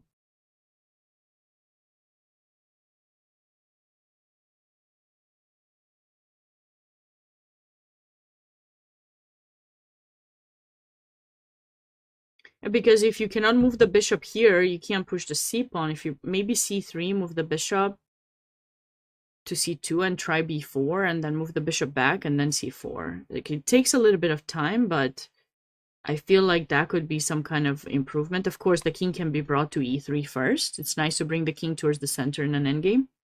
So if you have the opportunity to do that, you certainly want to, but yeah. It's the pawn in e5 is weak too. We actually had the idea to try something like this as well. But okay, if this knight moves, f6 is possible, so I'm not sure. I'm not sure where I'd rather have the knight. I think I'll keep it in e2 to get those pawns placed the way I suggested, with c3, b4, a5, and then, only then, will I bring my knight to a better location. I think that could be a progress approach. Not many moves in this position, but the approach that I suggested earlier for black did happen. So you typically play a6, of course, to stop the knight from going to b5 or the bishop going to b5. That would be even more dangerous. And then you switch over, because obviously you do need this this square potentially for the bishop, and also the queen in d7 is on an open file. You want rooks on open files, not the queen. It's also with tempo, of course. Bishop b3, bishop d6 again with tempo. Sometimes people actually give up that h2 pawn. They just let the opponent capture it. Oh, it looks like white actually did. h3, of course, does make some sense here. And then black can play knight f6 or knight e7 and castle, and yeah, got some moves. And now after rook e1, knight e7. You know, the issue with capturing that pawn is that later, you're wasting a bit of time. So bishop e5 is typically played, and I think there was a sacrifice. I don't remember if it was here or somewhere else, but I remember there was this sacrifice when I played the line myself with black. Yeah, I think it's here. Yeah, actually. Bishop e5, and why bishop e5? Sorry, I have to explain that too. If you go bishop d6, you are going to be in trouble, right? Because we did place the rook in e1 for a reason, and the reason is those two pieces are not well coordinated. So now, you know, you don't want to do that. That's even if I'm down a pawn, this pawn almost doesn't even matter unless you have the h file open. So you don't want to do that. And if you go bishop e5, bam, let's go. I think, or maybe we have something even better. I could be wrong. Do we have something better? Do we have some mates? No, we don't have a mate. We can't have a mate just yet, but we will have some ideas. Dangerous ones. Maybe bishop g5. Not bishop g5.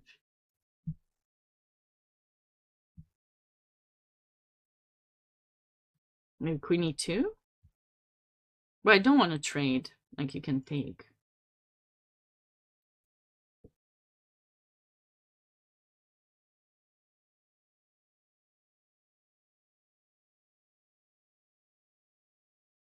Ah, maybe it's queen h5. No, because probably you can... No, you can't take. Actually, this is a nice line, I think.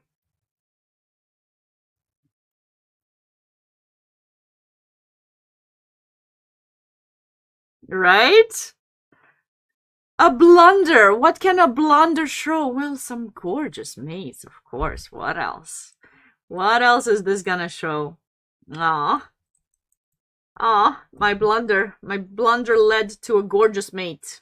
I'll take it. It's okay. I'll accept my defeat.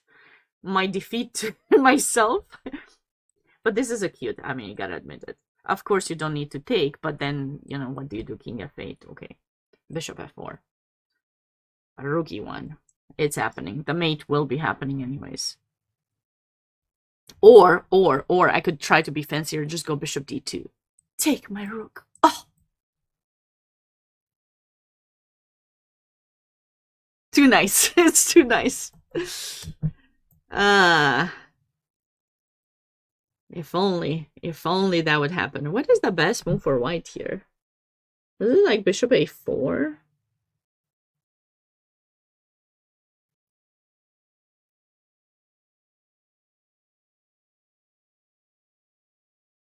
I thought it was f4, but clearly I was mistaken.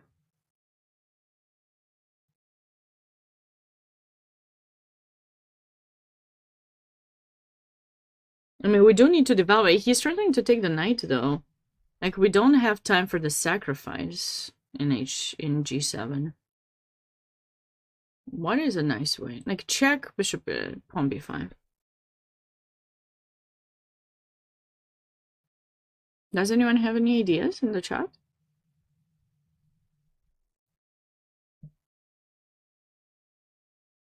No. Like there's a move that's definitely, it's not queen here. So queen h5 they take, queen e2 they take, queen f3 they still take. Okay, we have this, but like, or something. Or bishop f4.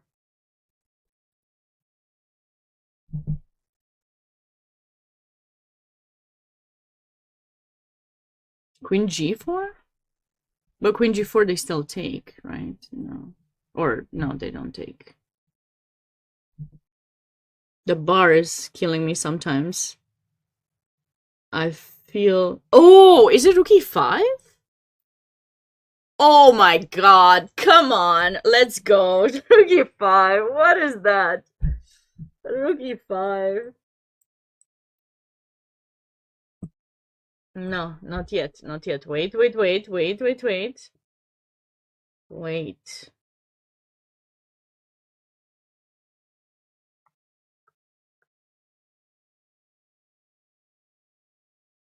There's something with the mate. There is a mate.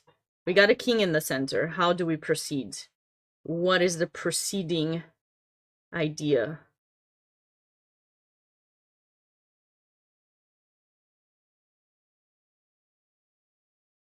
Okay, we can always give this check. But is that enough? We're gonna make it enough if it is not. I want to do something fancy, like if you go here, I just wanna move this knight somewhere to have that mate, but I don't think where? What are we doing here, my friends?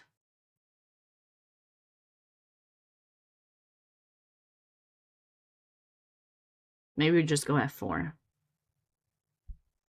Like if no, not f4.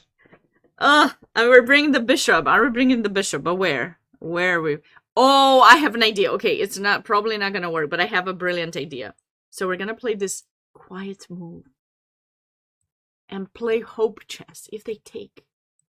Oopsie daisy! What? You give me the bishop too? Thank you so much. How can you be so nice? And then bam, mate.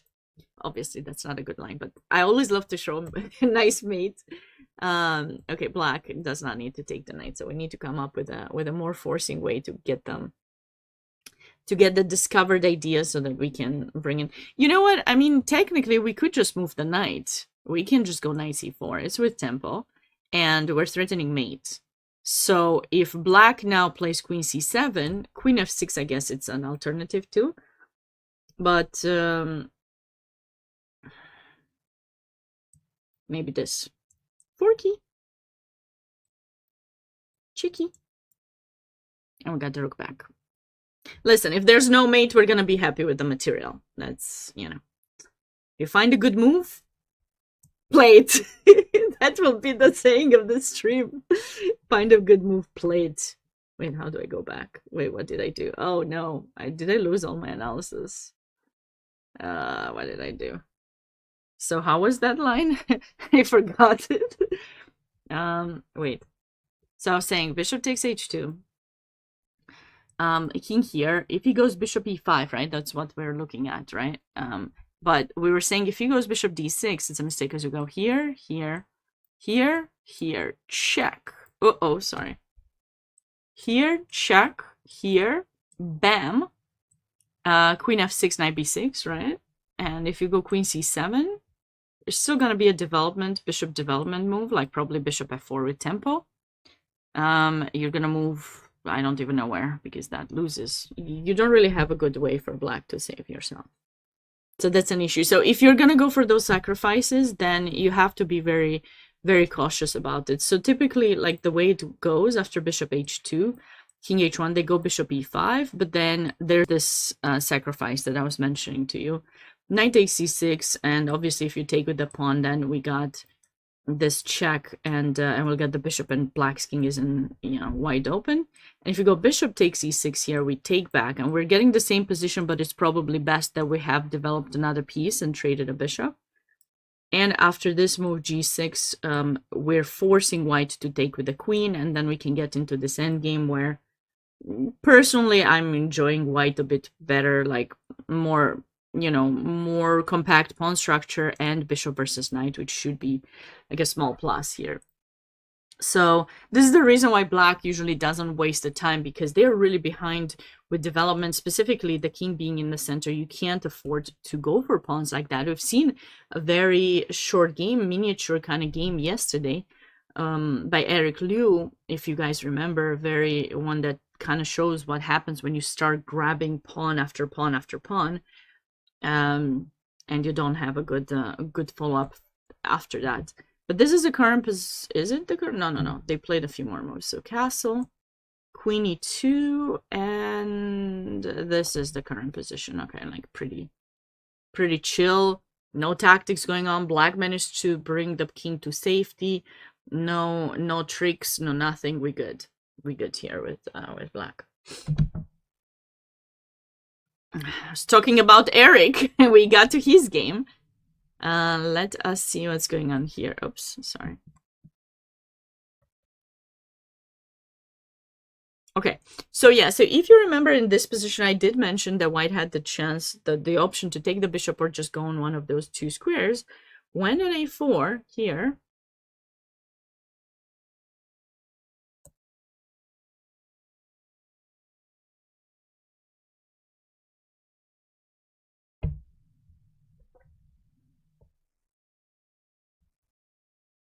and this looks really good for white.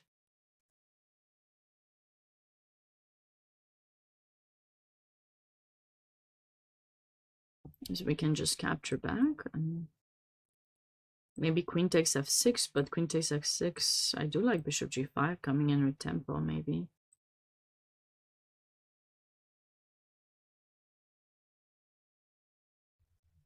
We also have bishop a3, which is unpleasant for white.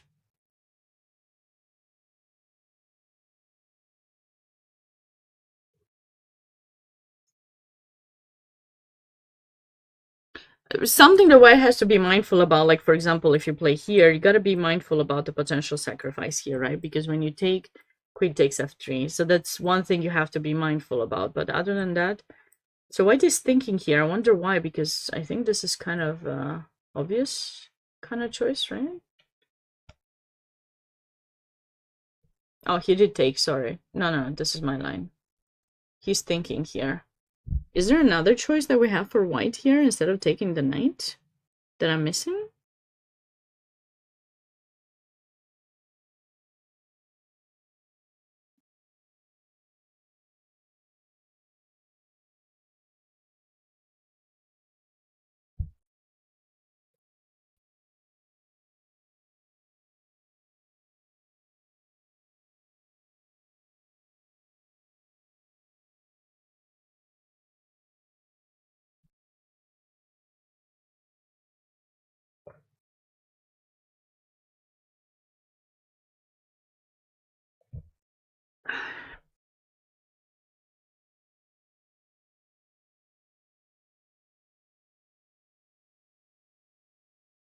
I don't really see anything.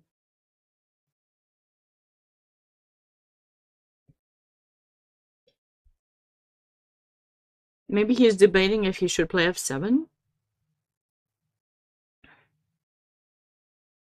I don't think he wants to sack the queen for anything. That position is pretty good for white regardless, so... The rook in a2 is interesting, but white might be planning the doubling on the a file.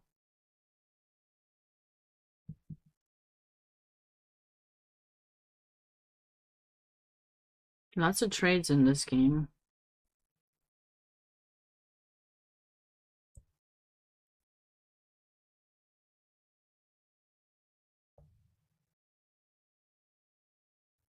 Such a fancy idea by black. So black's pawn structure is slightly worse than white's, and Will is trying to make sure that trades will happen, and obviously you cannot take here, because if you do, rook takes e1, queen takes e1, and then you lose an exchange. So you have to move the rook, and you couldn't even go to e2, I think. And now rook takes e3. You could have taken with the bishop, but no, this is more forcing, because now we're threatening a discovered attack. It is indeed a double exclam. I mean, it's just a cute idea to make sure the position gets to be, I don't know, equalized, but he's up a pawn temporarily, but he might want to he might attempt to win this pawn too. So now white play queen f3, hoping for a rook endgame where he might have some chances to draw, but how many chances does he really have here to draw? That's the question. I'm not sure.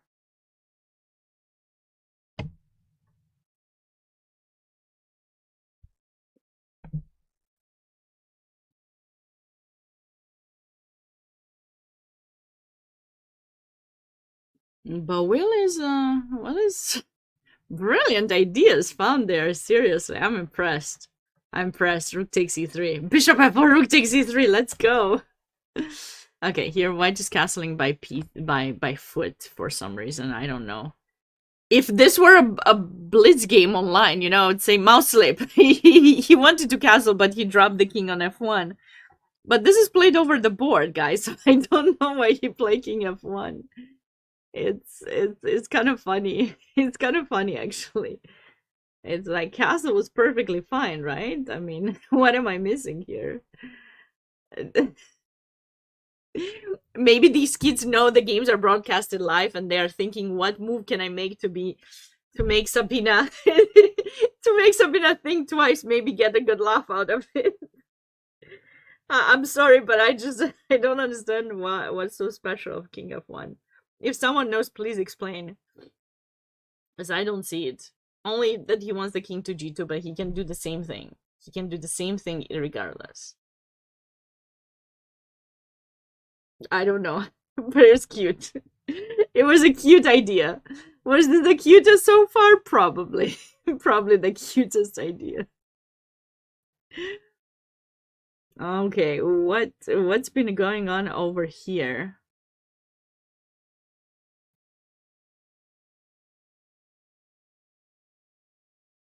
Right, is this an option, or this is an idea we saw yesterday in one of the games?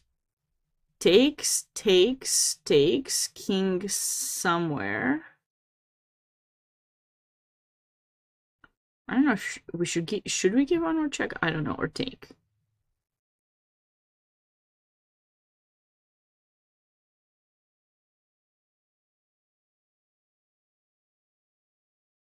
Now we need to start the right checks. White should be able to have a good position here. Black may not be able to escape. At least a perpetual will exist, but I feel that there could be more here. But instead, white went for bishop takes c6 instead of rook takes. Oh, white just wanted to play for equality.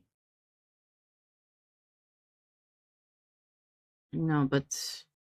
Okay, let's try to see if there's a thing here. Takes. What did I do? Let's do this.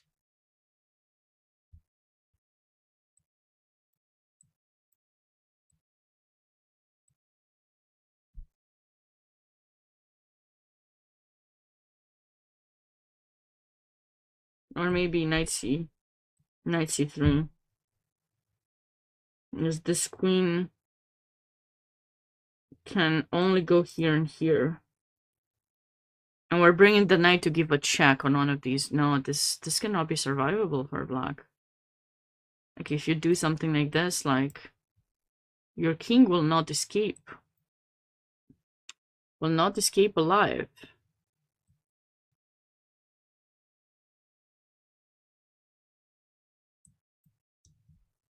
Okay, you have to be mindful, of course. Oh, that's mating 2? Where's the mating 2 here? Oh, oi. Ouch. Oh, it's same thing was happening for that. Oh, this is beautiful. This is so beautiful. Oh, yo, yo. No.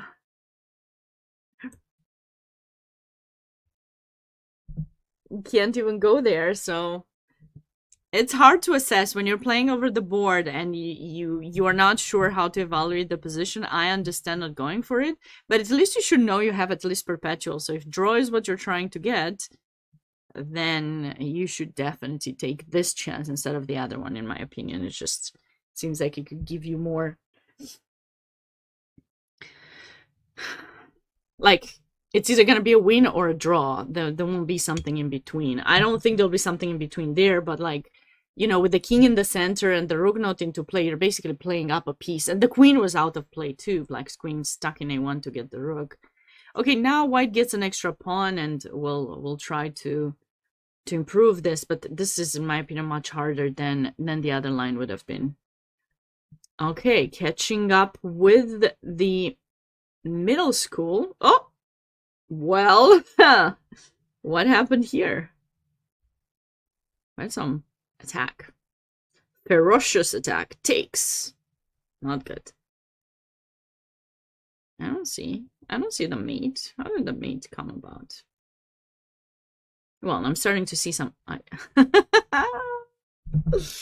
that's cute. Where did that move come from? I don't know.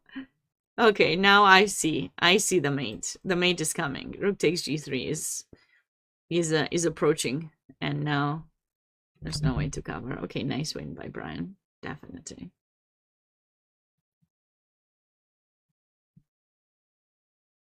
So white probably has to allow black to capture the something.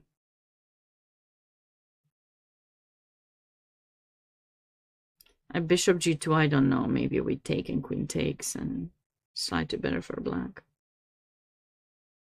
Anyways, the position is slightly better for black. Maybe pawn takes was what white had to do here. Because keeping the bishop in g2, I know it looks close and everything, and it's scary, but at least you're not allowing the bishop to come to h3 and weaken your position. Nice win there by Brian. Nice finish. Queen d2. Okay.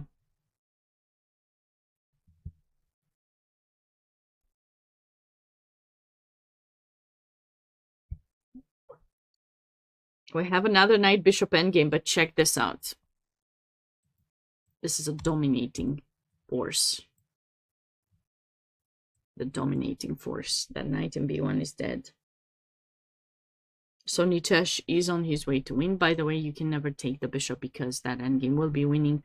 Black will have two passed pawns, and the king can never grab them. And so black can just enter with the king on a2, grab all the pawns and win.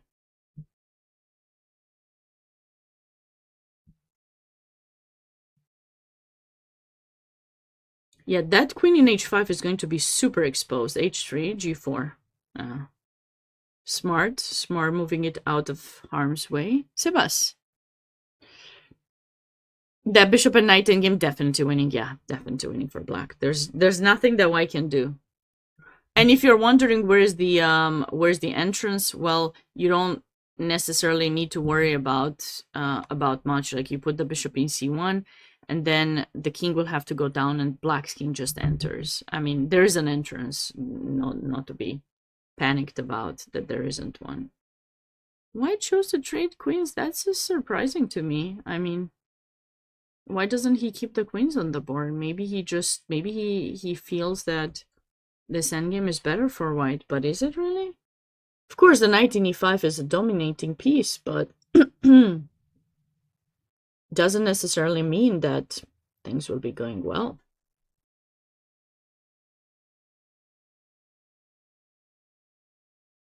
Bishop c1 and h4, yeah, sure. Lots of ideas there that are good for black to outplay his opponent.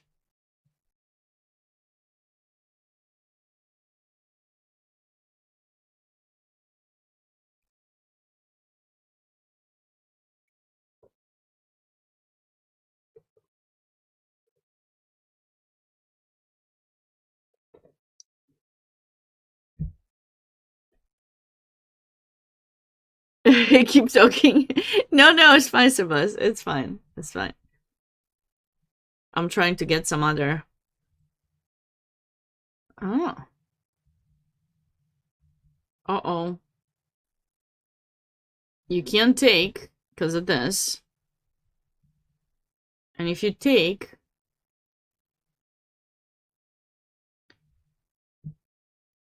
You got an issue here.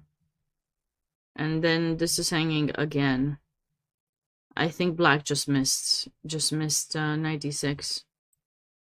But, I mean, he could have just taken here. Ah, no, he cannot take there. Sorry. This. So what is the... Oh, wait. Is this an option? Yeah, wait. Isn't that a freebie?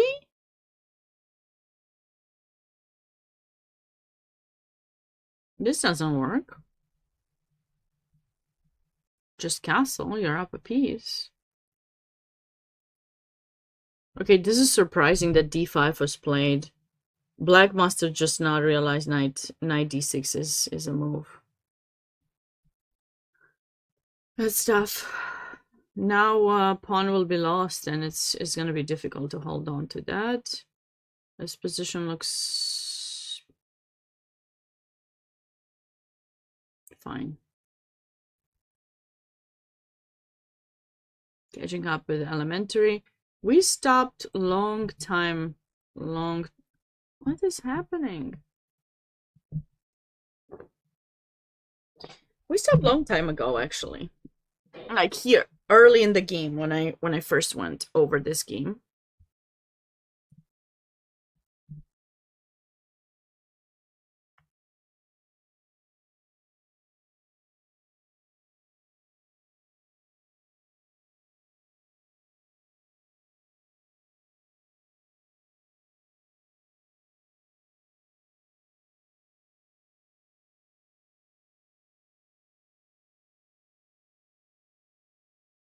I wonder if this idea would work.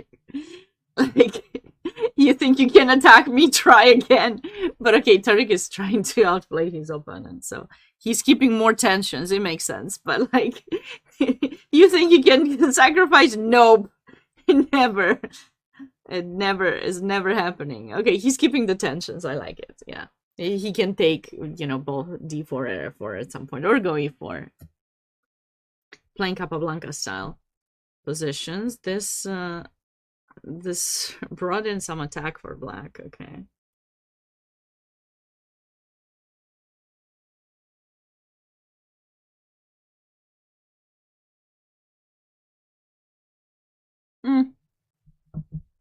Okay, the attack is kind of over.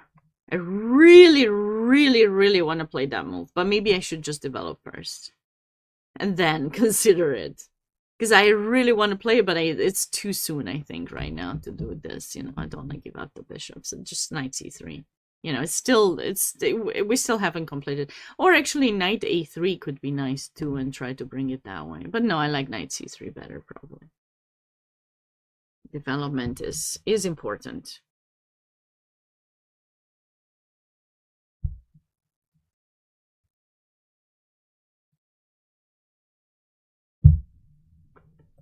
f4. Black is getting ready for f3. How are you gonna mate it? We'll see. We will see.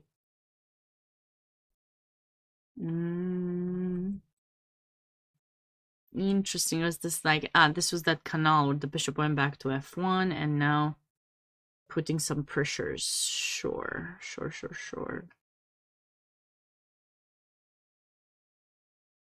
Why is this move red?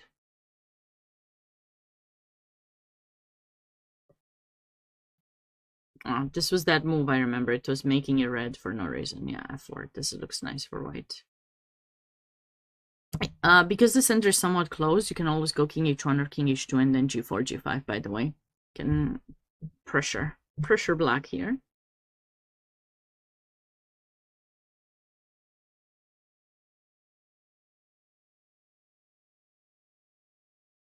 These are very typical moves for Caro-Kann style position, by the way.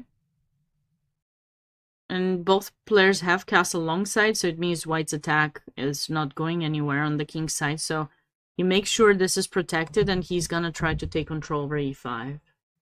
Okay, attracting f6, sure. But okay, this white doesn't have... White has extra space. That's about all they have. And the pawn in e6 is weak, but black was able to protect it quite well. And I don't see extra ways for white to put pressure unless you move the queen and maybe double up on the file. But then there's still a knight in c7 that covers it. So this one still has a lot. Oh! What? What happened here? Something sacred. Oh, this is Sasha's game. Oh, I love this. Let's go back a few more moves and see if he played what I suggested. So he did bring in the knight to f3. And then h4, okay. I suggested g4 in that position, but looks like he played it here instead. It's even better because now black weakened the position. So when you go g4, oh, yeah, it's opening. We're opening up the file. Takes g5. That's suspicious. This was a move I would consider with black, you know. I mean, yes, I'm losing a pawn, but listen, I don't want to get mated. At least I lose a pawn. Casual! Great to see you. Games are going great. Lots of exciting stuff. Some attacks, some end games already. Games are getting ready to... Some of them are getting ready to be finished. Like, the players have been playing for about 2 hours. So, yeah. I mean, we got some stuff going, for sure.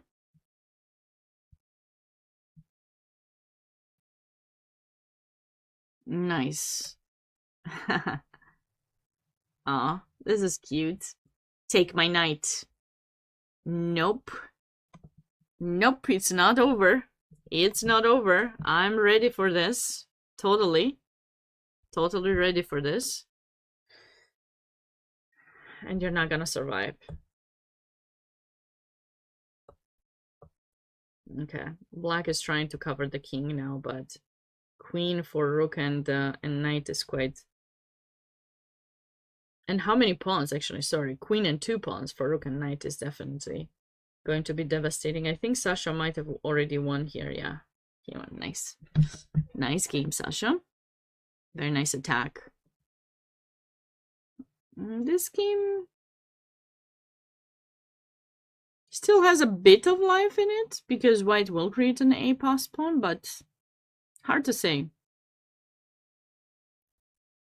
Hard to say how that's gonna happen, because like, we need to cover e2 in order to push a4, or else we'll lose it. And we cannot go king f1 because there's queen h1, so I don't know. Maybe we'll play f3, king f2 or something, and then try a4.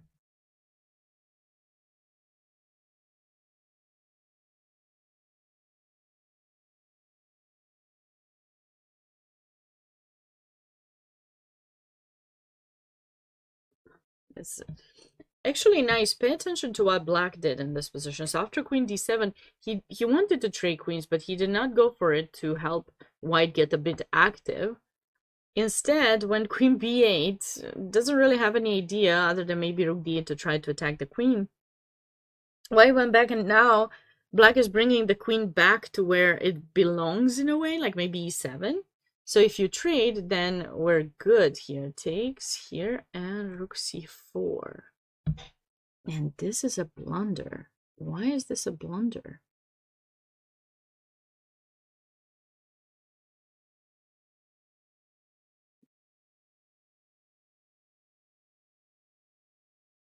Can't we just take in d4? Bishop d4, bishop d4, bishop d5 or something? Yeah. Uh-oh. Double attack, and then... Oh, okay. Has Lucas already won this game? Or he's on his way to?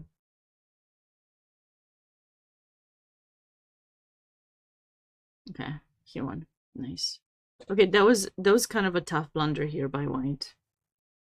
White is doing okay. Can maybe trade. Followed by b4, maybe.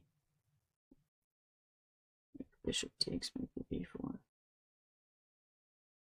And this idea is not necessarily too scary because I don't know if you should take or not.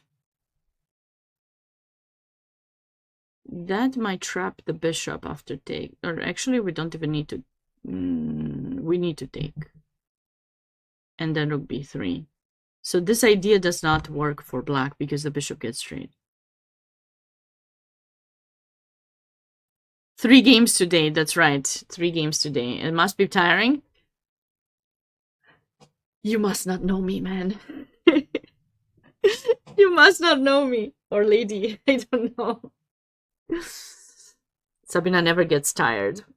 She talks too much. No, it's not true. I do get tired, yes. But I'm ready. I'm ready for it. Very ready. Come on. If the kids can do it, how can I not do it? I can learn too, right? I'm ready. I'm ready to learn from everyone.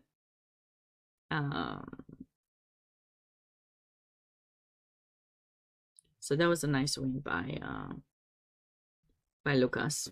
Nice finish.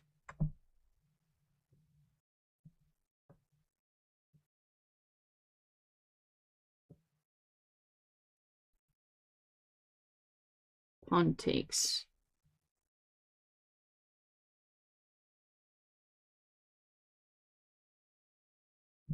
I feel like something should happen here.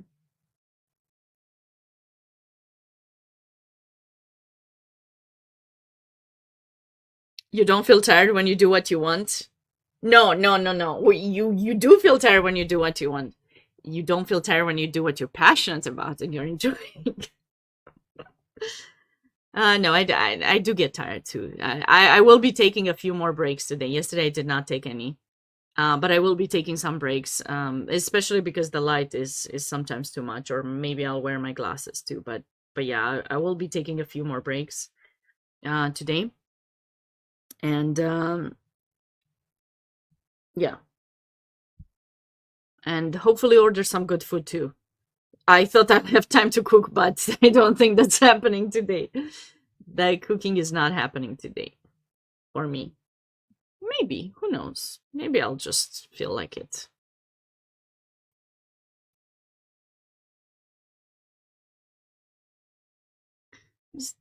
Should it go like 95 or something? But then maybe this.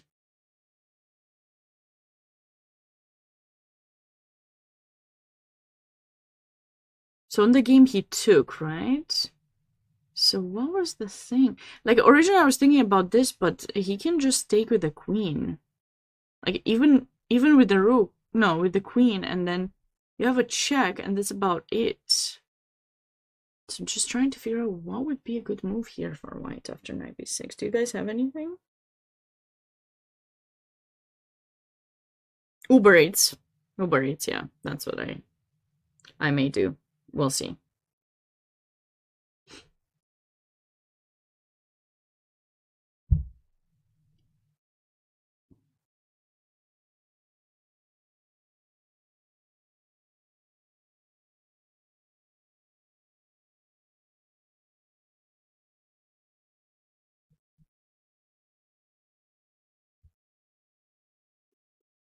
What is happening now?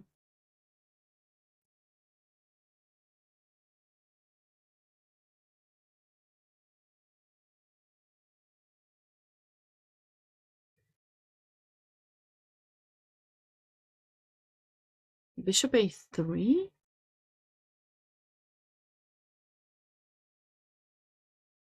Oh, that's really bad.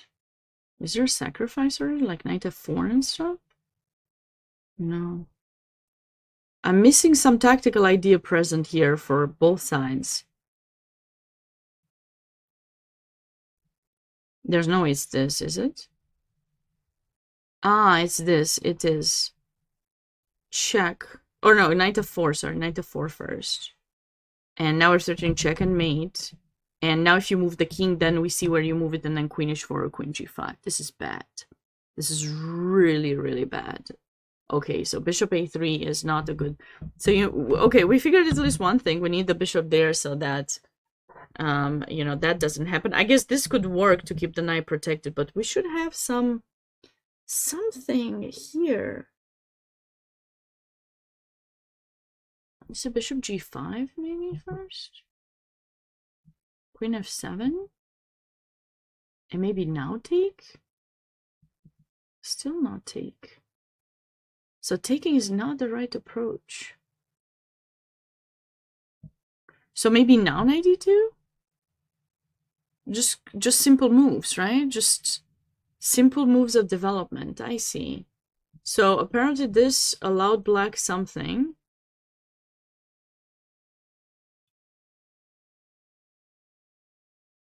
But what?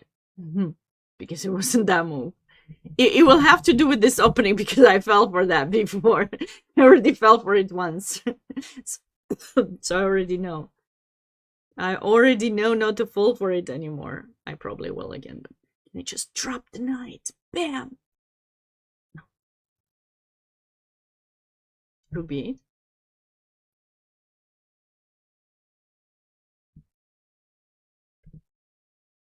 Rook a6 a move.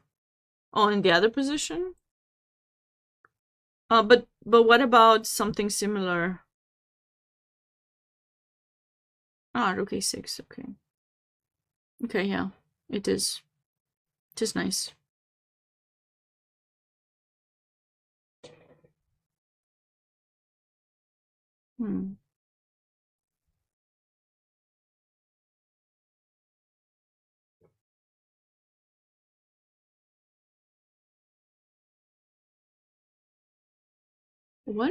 What are we gonna do now?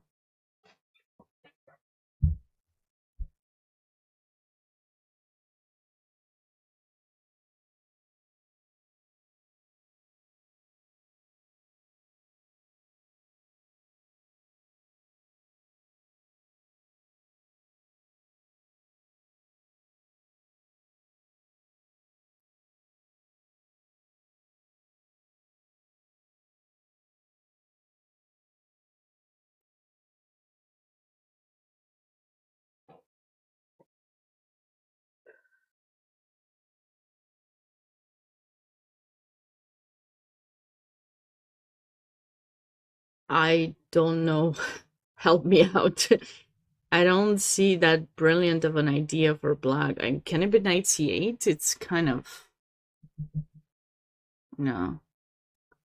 It's like knight d7. Knight d7. Okay, knight d7. Yeah, I just want to utilize that, I guess. And if you take, I guess we take back. And then we still have that threat that you can't deal with. Well, okay, the knight d7 is not an easy move to think about. I know you didn't say hi, Sebas. I noticed that, but it's okay. It's okay. It's difficult when you're not used to saying it. It's okay. All good. As long as you're here. As long as you guys are enjoying the commentary, it's always appreciated. So thanks for sticking around. I was very excited. I was very excited yesterday, and in general, like so far, things have been going well. I was looking at the statistics of the numbers that US Chess had got in the past for the average people watching, and you guys are helping a lot, of course. So thanks for being here. But yeah, like I'm amazed because like when I used to stream on my channel, I usually would get, when I was streaming constantly, now I am for this month, but I would usually get like maybe 20-30 people and I was happy. But now the numbers were much bigger than we ever got them. So I'm very thankful for all of you for, you know, supporting US Chess, for supporting me, for being here. And It's definitely making me become more and more excited to do commentary, because I know people are enjoying it. It's always nice to get a bit of appreciation for doing something you're passionate about. Sometimes it's like not all the work gets rewarded the same way, no matter how much you try. So the fact that you guys are here, it just means a lot. I just wanted to say that. So big hug to everyone. Anyways, Casual, you got my bug. Did you play? Oh, at least you play Blitz game, so that's good. Casual, that's good. At least it's the weekend, so hopefully you get to relax a bit with some commentary and not too much chess. Awesome, Sebas. Thanks for that. Oh, you play 2+1? That's not Blitz. That is not Blitz. Come on. But okay. Hopefully you had some nice games though. Nice mates. This month is the month of mates and queen traps. So if you have a nice mate or a queen trap, send it to me. I want to see it. I'm gonna show it. I'm gonna show it on stream at some point. I think that's what I'm gonna do soon. I'm gonna ask my chat to send me their best. It will be a theme, monthly theme. The best games will be featured. Oh, that's so smart. I always come up with these ideas. I better just follow through. I not always follow through. I should learn from my sister. One time I was talking to my sister and I forgot what I told her. I was unhappy about something. I didn't receive something I was supposed to receive. And she told me, why didn't you follow through? And I was like, I just didn't think it was the right thing to do. And she's like, Sabina, I always follow through. You should do the same. It was so demanding sounding. Then I was like, oh my God, why is she doing it? And I'm not. She's right. My sister is right, always. Okay, now white is doing much better. Extra pawn, nice dominating knights. Okay, trading queens is probably... Okay, why didn't he take with the knight? This is not possible because of check. This would have won an extra pawn, right? Or was he worried about this? Okay, but this knight looks trapped. Maybe we can do something like that. Oh, not here, sorry.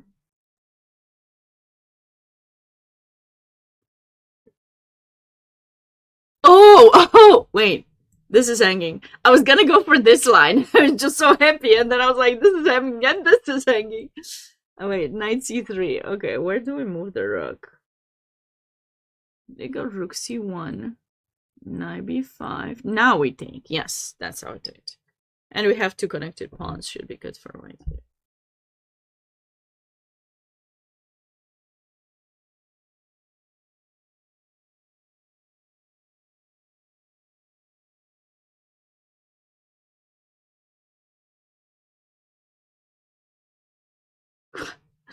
Oh my god, look at that king march. Look at that king march.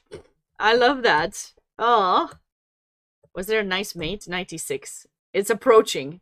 96 rook g7. We want to see what's that mate called? Is that an Arabian mate technically? No, that has a name. Is it a Vujinovic mate? No. What is the name? The mate of the mate of this name?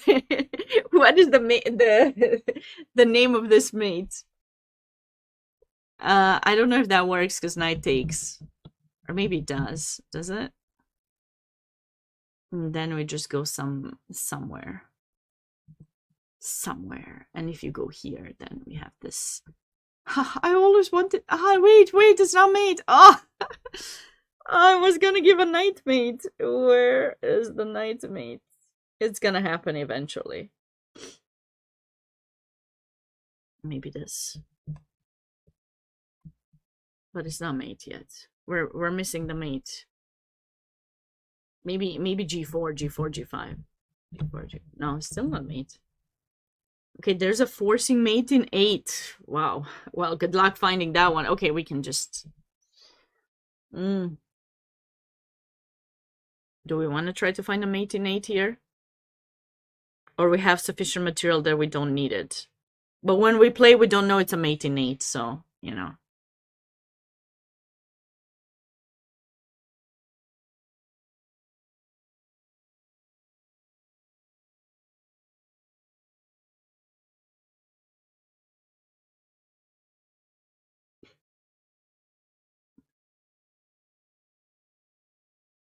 Oh, it's somewhere. It is somewhere. Oh, wow, this is a nice... Wait, Grayson won that game? I thought he was worse. Oh, sorry.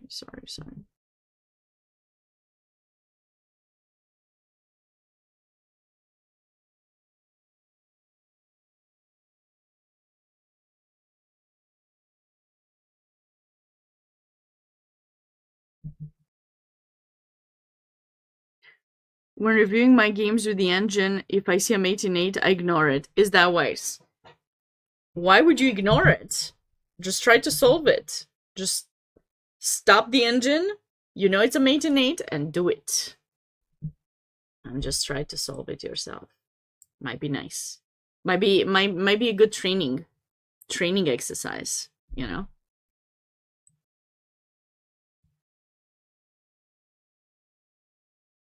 Why can't I seem to get this right? I think this should be good. Okay, perfect. You'll try next time, sounds good. It's not easy, I agree.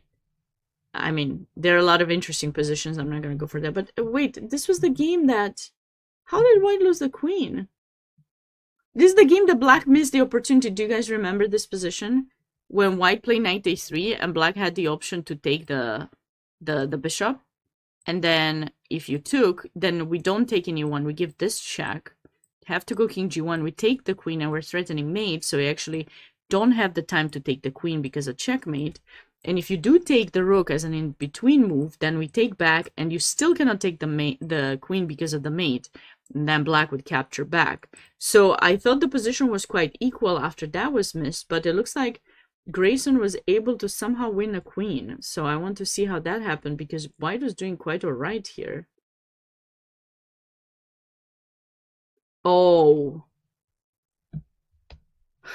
So white missed the skewer on the 4th rank. That's what happened. That is what happened. Casual! You didn't have to do that! Thank you! Thanks, Casual. Appreciate it.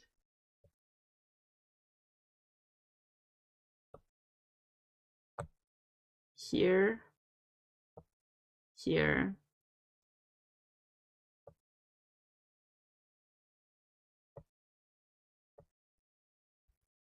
Yeah, okay. This is difficult. Okay. So Grayson has won in the end. Okay. Back to the top boards. How are we doing? I think... Might it be a time for another break, potentially, now that we reviewed everything? Maybe players are finishing off their games. I'm gonna stay a bit longer. So, by the way, the next stream, for those of you who might, you know, pop in and out and want to be back, for the next one is at 1 p.m. I'm starting at 1. The round is at 1:30, round 4, but I will be here at 1-ish. Excuse me in advance if I may be a couple of minutes late. Sometimes my when I restart, I always try to make sure I turn off the computer in between the 2 streams, just to make sure that it doesn't get overheated or something. And and then every time you have to restart everything, it takes a moment for everything to update. It doesn't automatically keep the scenes and stuff. And I need to make sure all looks good, because the first day, something didn't, like, I had to restart the zoom, and the cameras did not look good on each scene. So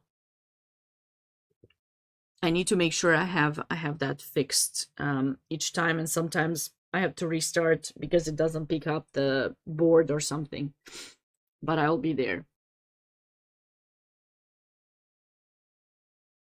You'll try it next time? Oh yeah, you already said that. 1 p.m. Eastern today, yes. So today there are 3 rounds in the SuperNationals. The first one started at 9 a.m. Next one is at 1:30. And then the last one is at 6. I usually go live about half an hour before the actual game, just to catch you up with what happened the previous ones. If I have some game to go over, I will. And yeah, so today it's the toughest day, I think, for everyone being there. There's quite a lot of things happening still, as like there's a lot of grandmasters guests invited, and they are doing, tonight's 11:20. Okay, so if you are interested, there's a lecture by former women's world champion Susan Polgar. She's in lecture hall W300 right now. She probably just started her lecture. It's going on till 12, so that might be something you want to do if you're on location. It's really wonderful to just hear her story and how she made it, and also, of course, her sisters all together. The entire family has been an inspiration to many female chess players, and I'm sure will be in the future as well for many female chess players. A great inspiration. Highly recommend checking out her lecture. And of course, if you are in the Skittles room, you can still catch Grandmaster Awonder Liang taking on newcomers. That should be fun. Ask him to play, to give you a bit of time odds. Just say Sabina. Sabina said you would, and then he can be mad with me. It's okay, I'm not there, so. Later on today, there will be another Blitz at 2 p.m. with Grandmaster Leinier Dominguez, and Carissa will also have Blitz at 3:30 p.m. And I am with the correct time. Yes. Just let's get back. Yeah, Sebas was saying he likes e4 for black. Yep. Looks like it was played. No, black had a great position. So basically, what happened here, was this f6 unexpected move that my dad showed me 20 years ago, and it's still good, seems like. It's approved by Brewington, so that's good. I'll remember to play it again. I'll tell my dad. He'll be happy if I tell him, remember that f6 move you told me to play? Okay. You don't enjoy Blitz and Rapid?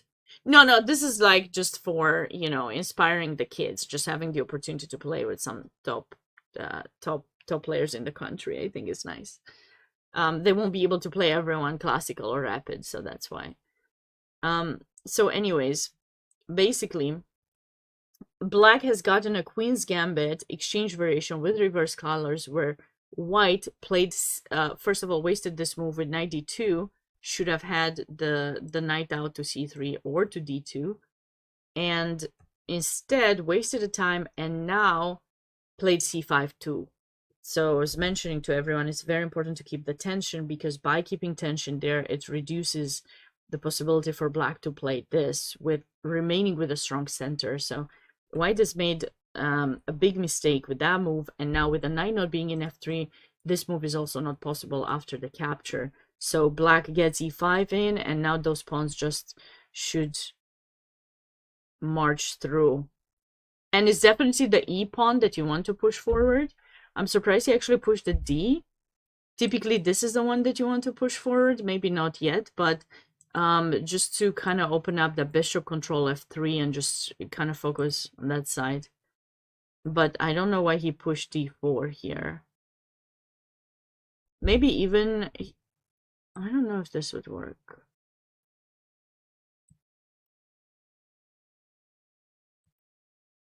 And then play here and have ideas with knight f3 and something on the diagonal, or queen g6, queen g2 would be nice too.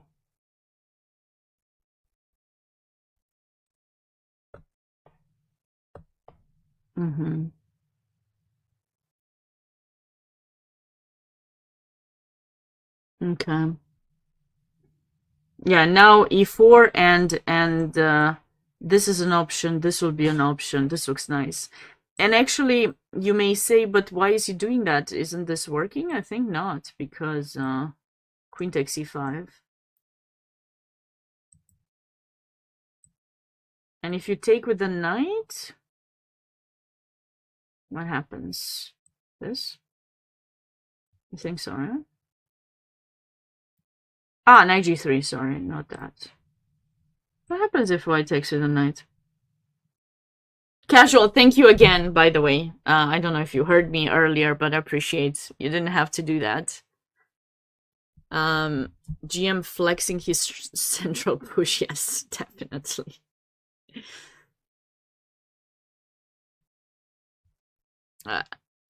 I do appreciate it, though. So, knight e4.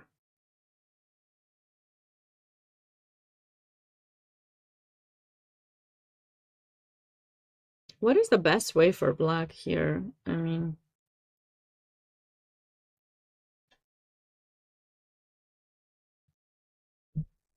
that was the only thing that came to mind at first, but there might be some external ideas, like... No, but this, I mean, I can go there, maybe.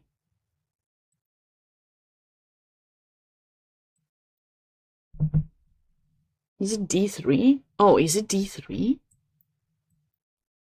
Oh, oh, check that out. So queen e5 was not working earlier because just knight g3. And, you know, if you go d3 here, maybe queen b2 or something. But if you play d3 first, hey, now he's forced to take because you're blocking the oopsie, the defender.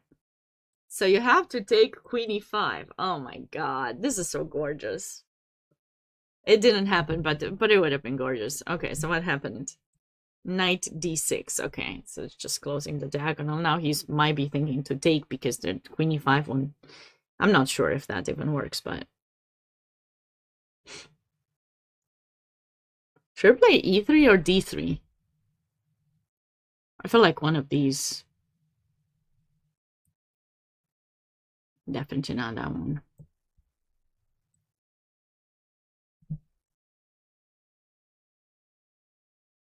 Bishop d5? Oh, bishop d5, yeah. Good point. Why not? Oh.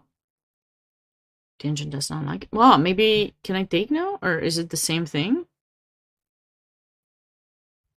I don't think it's the same. Because now I take with the queen if you do that. And you think you take and stuff, but I have this in between move. I trade your queen and then I take. So let's see. So bishop d5, I take the pawn. Yeah. So we need to think of something different here.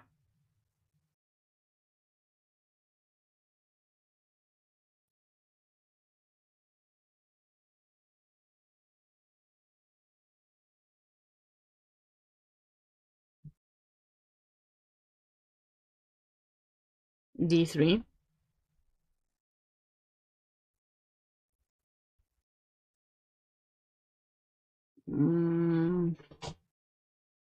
I don't want to go there, but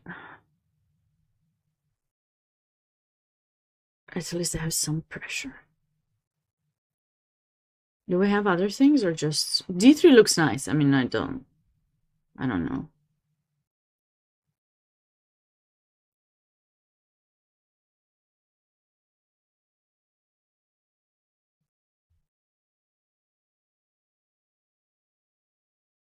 What about this? What about this? Just putting some pressure. You take? I take. You don't get my bishop. I got my pawns. My central pawns well protected. Now, this is different now, because if you do take, and, well, I guess I take here first. And then I take, so you cannot do it. And you cannot take with the knight either. So queen e5 is... I mean, he did push the pawns forward, right? So if he did, he might as well just utilize the space that he got. Takes. And now...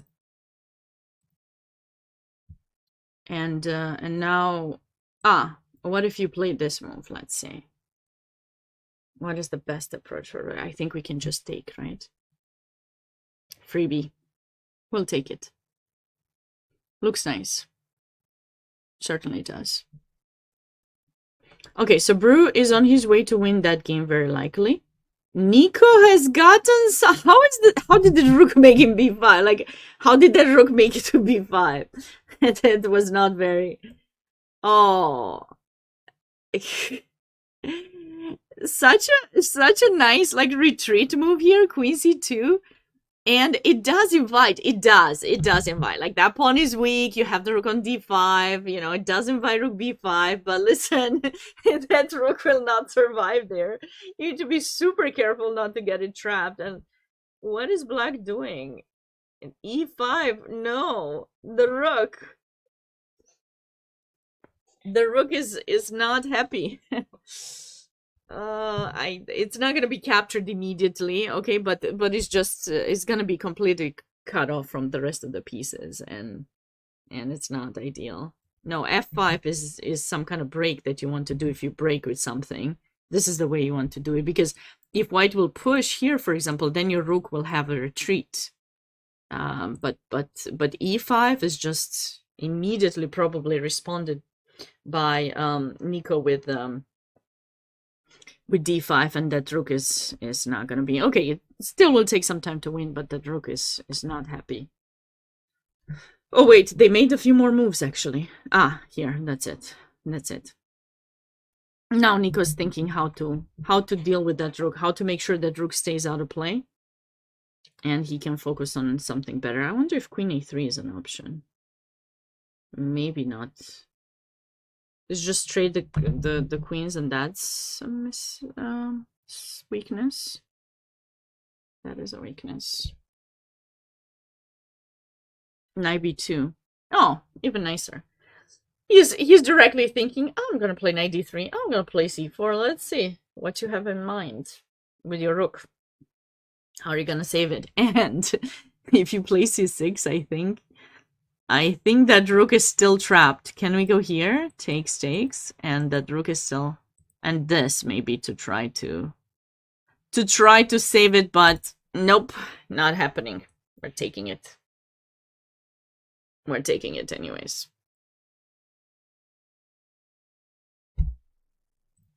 Okay, so Nico's on his way to win that. Black has created some ideas there.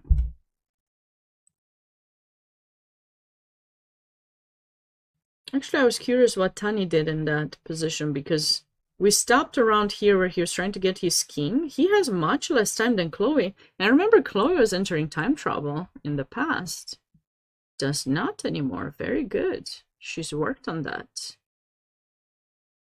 Okay, so my plan of trying to improve basically was to try, if you guys remember, just like get c3, move the bishop, go b4, come back, and slowly improve. But I said it's not gonna be easy for white to really get too much done there, so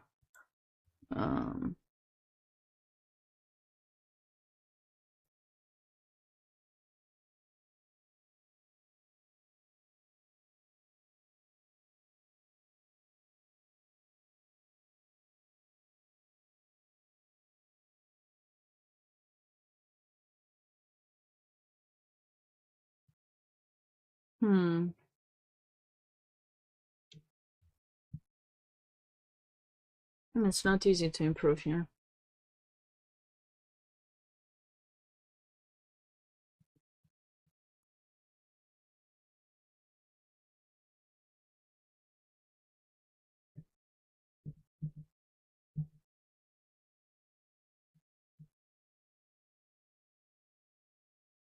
This is pretty equal. So black has a move with which they maintain a bit. Is it knight c4? No, cannot. Because you don't want to stay bishop versus knight. Ah, maybe bishop b5. Bishop b5, bishop c4. Try to trade the bishop, stay with the knight. Smart. That's a nice idea. So let them decide to take, and then you take back, and then this pawn will be lost. This is a nice idea for black for sure.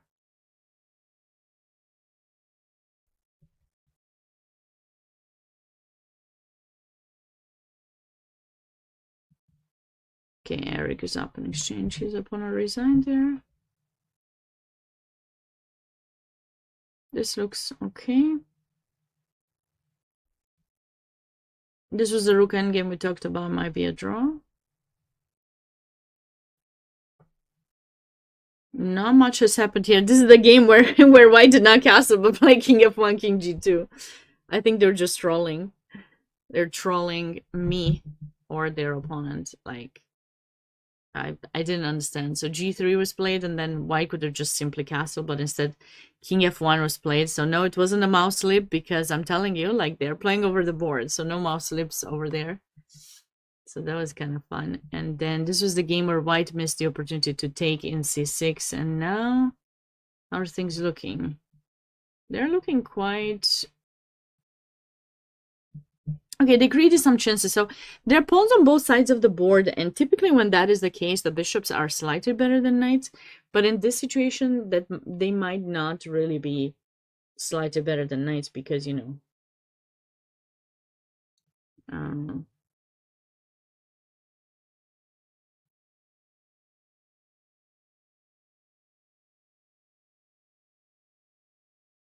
the pawn is going to be more dangerous. White can create a passed pawn, but black cannot. This king is doing a great job at restricting, so that's why this is looking good.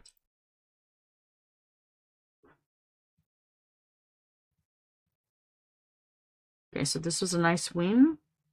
This was, we saw it was going to be winning as well. White's dominating here. Extra pawn and much better place pieces. Draw. Why did this game end in a draw?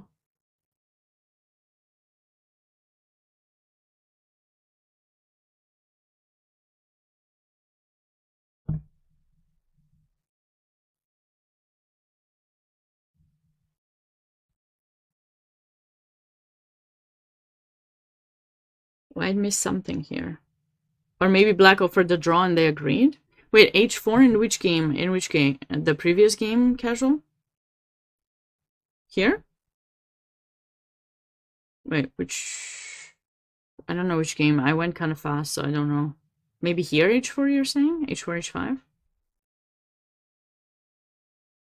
No, there's some tactical, because this bar just moves. I don't know. This is like, is there something wrong with this move? Isn't this just... Or maybe after king g2 they offered the draw, and those moves actually didn't happen. What would be the point of queen a1 anyways? Why would black play... Ah, to go rook c1, but then there's no threat. Oh no, not in that game? Okay. This was over. This was... At this point, I don't remember. Might have been in one of these, maybe here.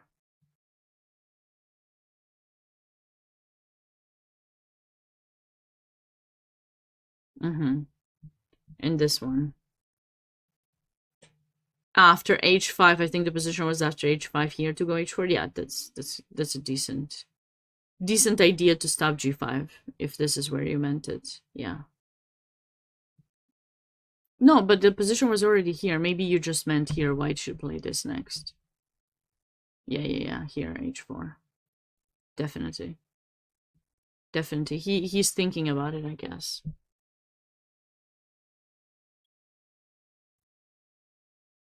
He's thinking about it. He doesn't want to get mated, though. I'm not sure g5 really mates, but...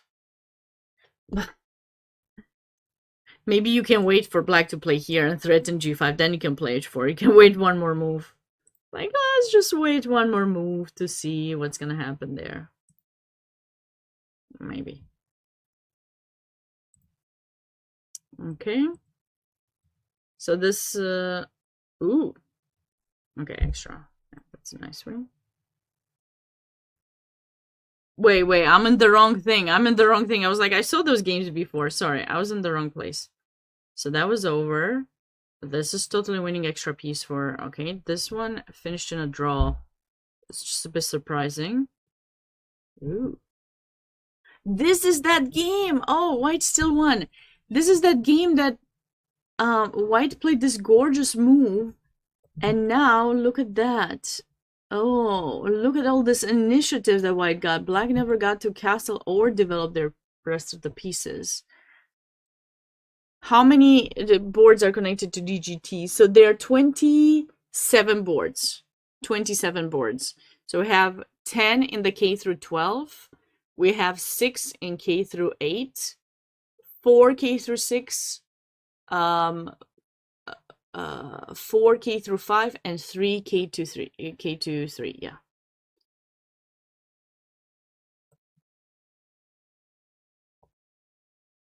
Yeah, nice finish. Nice finish.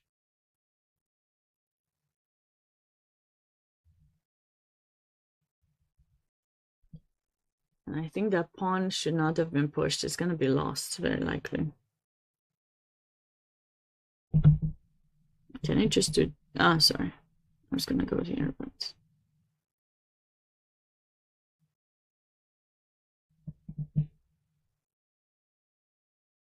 I don't want to move the knight. I wonder if I can just go here and here. Maybe not here. Does black have any idea to... Ah.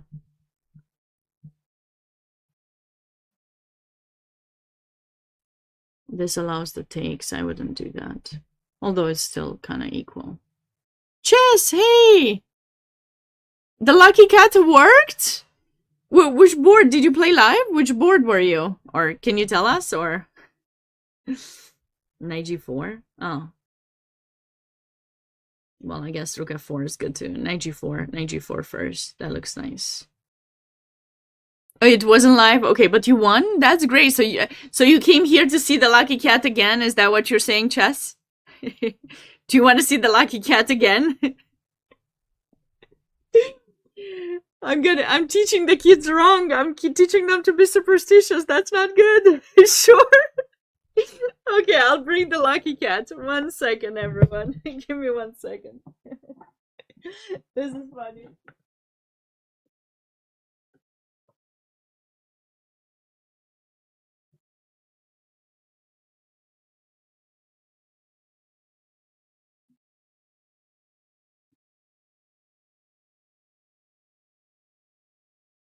The lucky cat is coming. She will require extra treats for this, for being brought on stream, but that's okay. I will take a break to give her extra treats. The commentary is still good. What do you mean? Did you think the commentary wasn't gonna be... Oh, you mean just to watch it there. This is the lucky cat. Her name is Regina. She's apparently lucky for some. It's good. Well, I'm glad you won. You gotta keep it up. You got another round. Make sure you eat some good lunch. Not too many carbs. Because you got a long day today. You gotta be focused.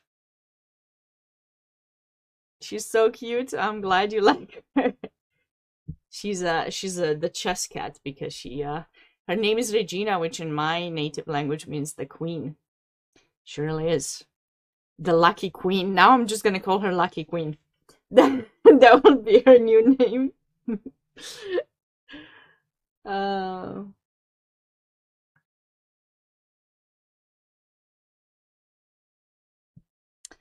So what have we got over here? King b6.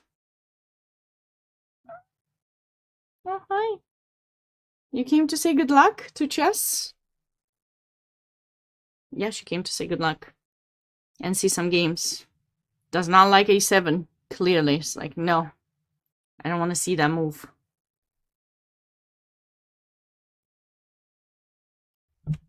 But what could white do?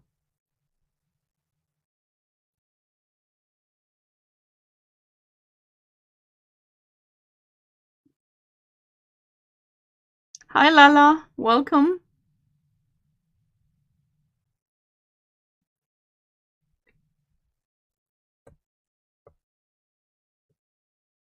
And white was trying to get some to trade the a pawn to get d6, but I think black's king will be a bit more maybe not there, maybe king c6, so that you don't have that check.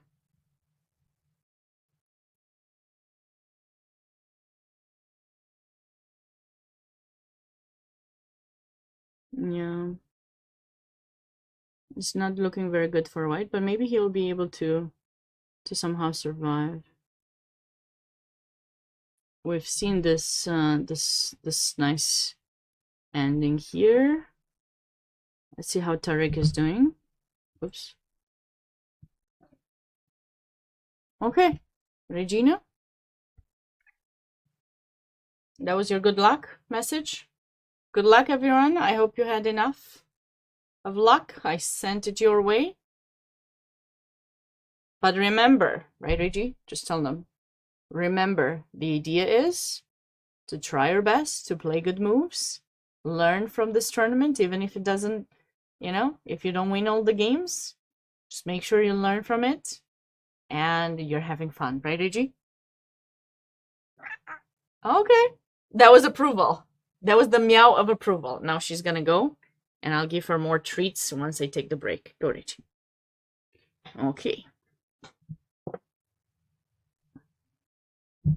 So hopefully that brings you luck. At least I will know that I've done something good. I will have a follower forever, right? Right, Chess? You will always come.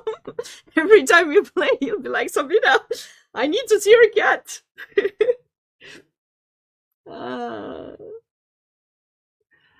Do you know who's paired with Aiden Neves? So you can check out the standings and the pairings here. I'm putting a link in the chat. Because I don't know which category is Adrian playing in.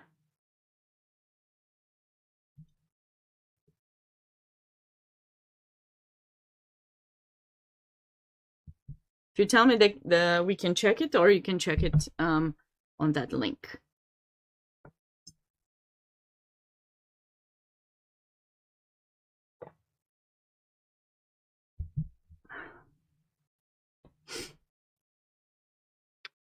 What's happening here? Tariq is having one of the positions he typically gets, which is slightly better, but will he be able to outplay his opponent? He's doing a bit better with the time, so he has some chances there. Black is attacking. Black is getting ready for some attacking ideas.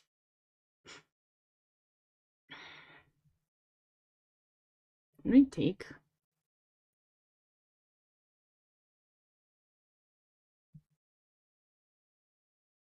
Haha, this is cute. This is cute. We cannot. So how is white gonna deal with the h-pawn? So typically when you had if somehow there was a pawn in issue, you could go g4 and close, but lost on board 222. Oh, I'm sorry. Elliot should have gone rook takes d5 earlier. Okay, which moment? Let me remember which was this game. Rook takes d5? When could he have gone rook takes d5? Oh, you mean rook takes e5 here. Rook takes e5 here. Yeah. Yeah. And then maybe this, right? Yeah. Very nice, nice, yeah. And then bam. Or actually we take this one. We take this one, my bad. No.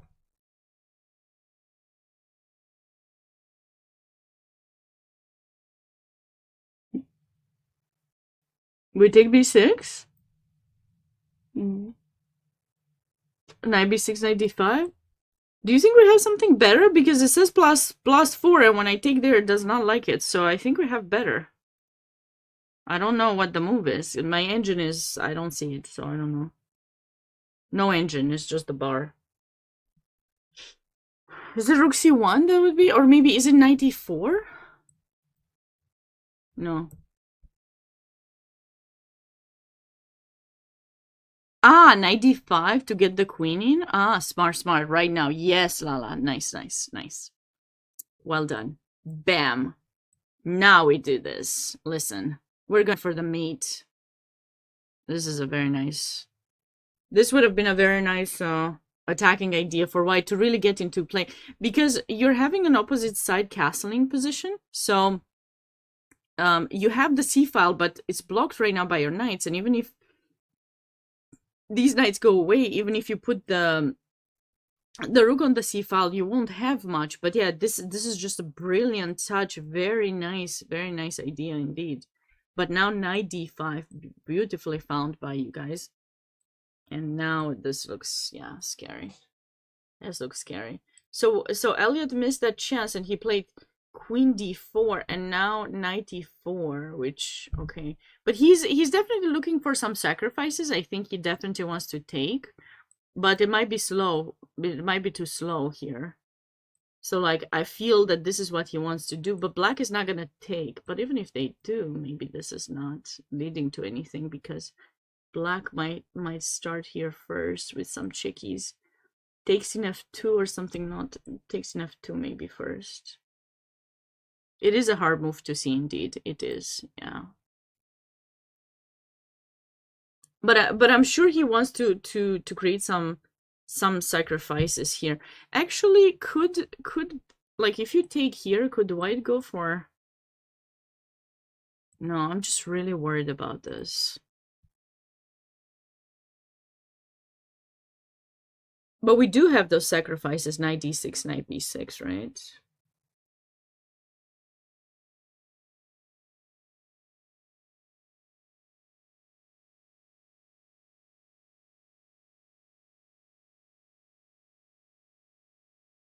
Cormac, hey! You're here! Thanks for stopping by. How's everything going? How's the fundraising going? The charity stream, I mean. All good?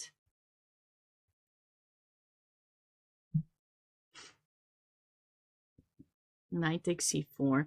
Yeah, black does want to make some trades here. So now we can try this, but then king b7. Oh. King b7 allows this check. Oopsie. King b8. King b8. Whew. Almost blundered there. That's not fun. Nice, nice. That's good to hear, Cormac.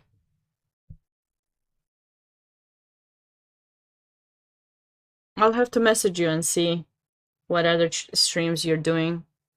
Next week, I'll try to message you, if I don't forget.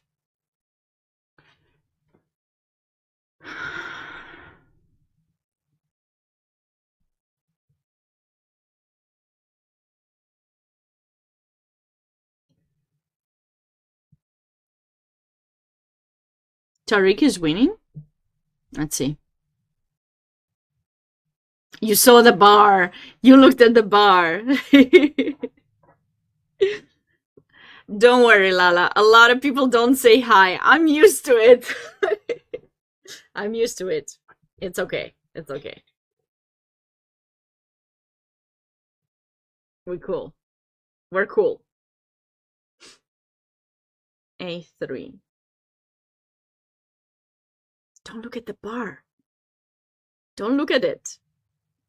Focus on the on the chess. Focus on the chess part. Oh, rook takes e1, queen takes e1. And is it like some queen f4? Is that a double attack or something that I see here? Yeah. Big miss. Probably this, I'm assuming.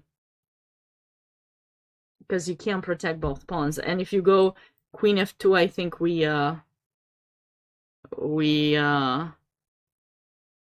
what's the way? Oh yeah, check, sorry. Yeah, check and win the bishop. So you can't even do that. So you're losing a pawn. Yeah. Okay. So you're playing in this section chess, right? This is the section you're playing in, right?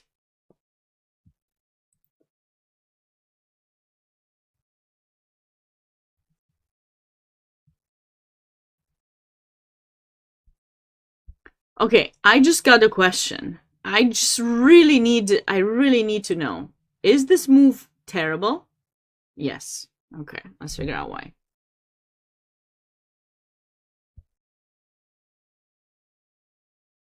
Probably white can just take it. Or not. I'm being too ambitious for white. Bishop a3. Why is this a mistake?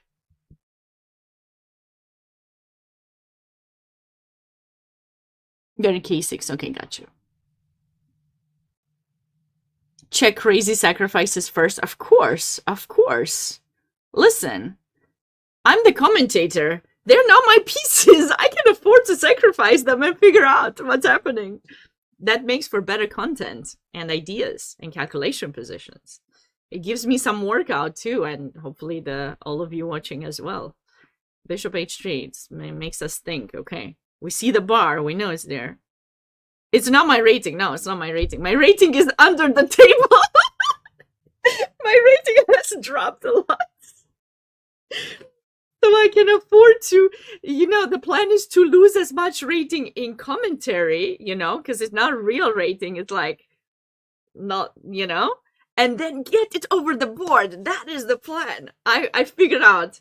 I broke the system. This is the system. I can't believe I shared that with you. Now my secret is out. What is gonna happen now? I shared my secret. Knight takes b3? You mean g3?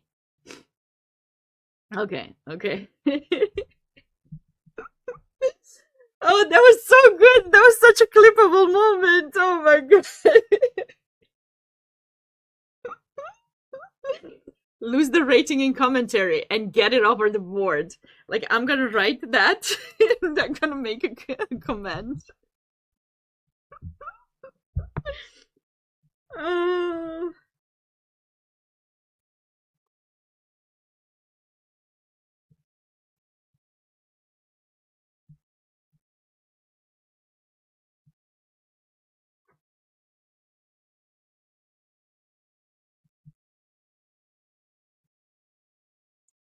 That was too good. That was too good. Same, Lala. Yeah. Just lose all the rating here, make the blunders, and then when you go over the board, go for it and win it. Win it all. Is knight takes g3 simply winning? Sorry, I was too focused on my statement. I didn't. You're right. Yeah. I didn't even check. Yeah. Because if you go there now, probably we can take the bishop. Yeah. So bishop h3 does not work. Okay. Do we take? Probably not, because then knight takes. This is also a blunder. Knight takes, and then we lose the queen or mate as well. So that doesn't work. So what shall we do? Oh, c6.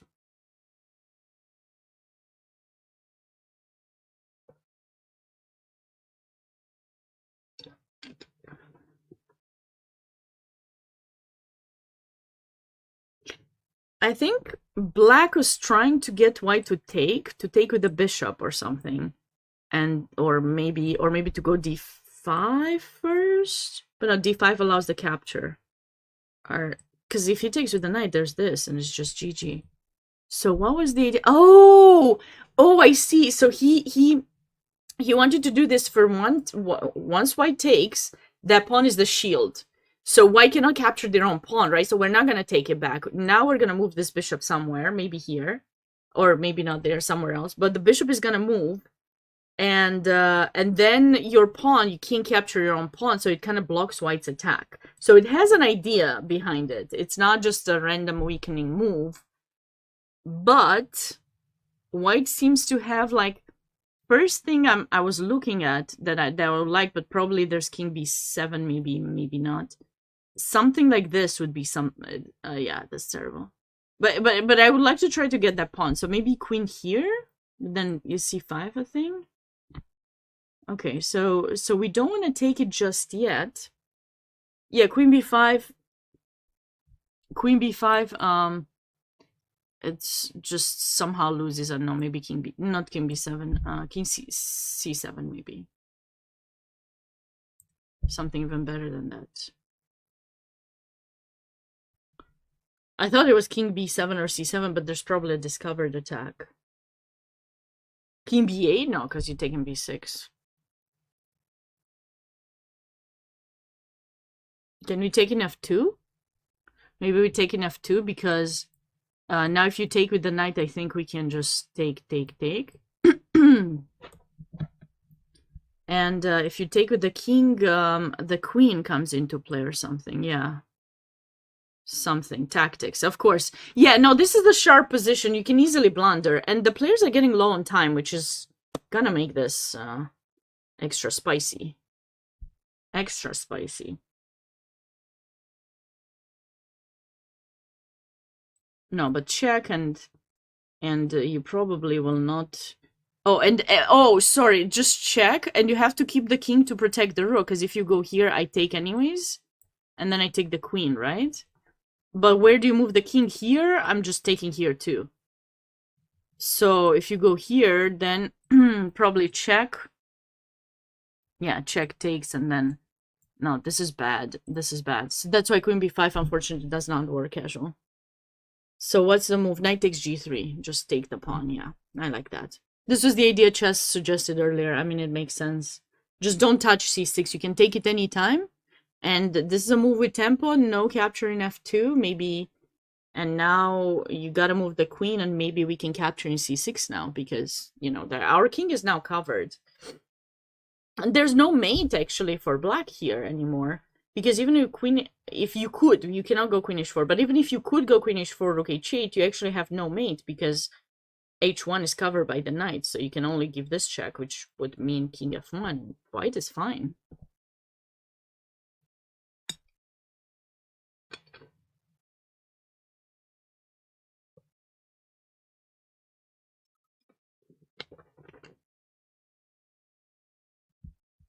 Queen f6.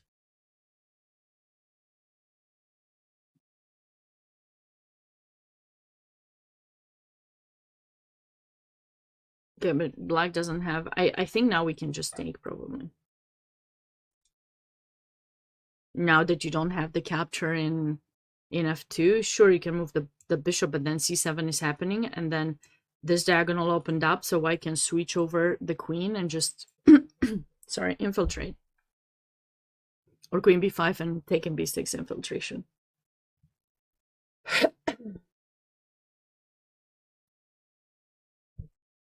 Yeah, this is difficult. This is difficult for black.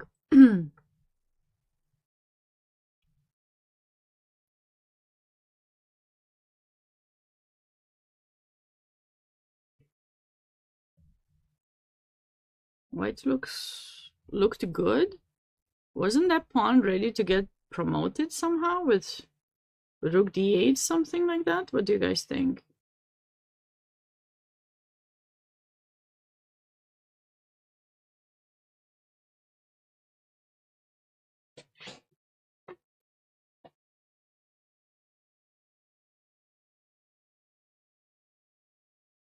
How to promote? Yeah, I'm thinking. I'm not quite sure what's the best way to promote there.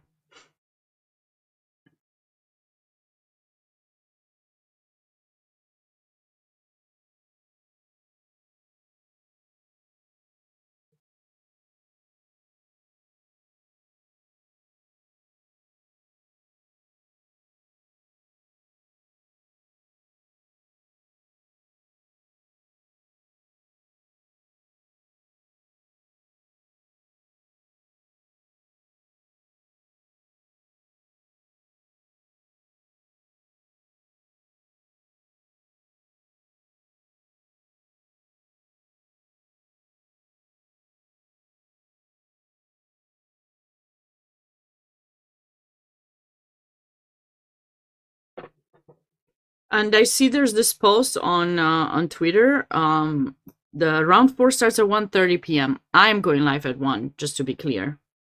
So.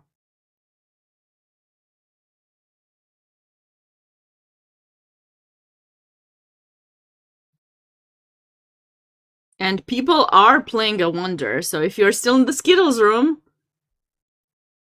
go take on the challenges. If you can win, that would be brilliant.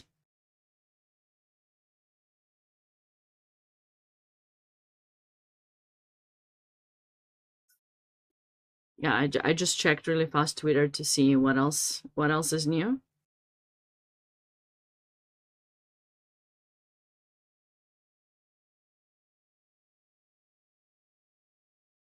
I'm commentating from home, which is in Kentucky.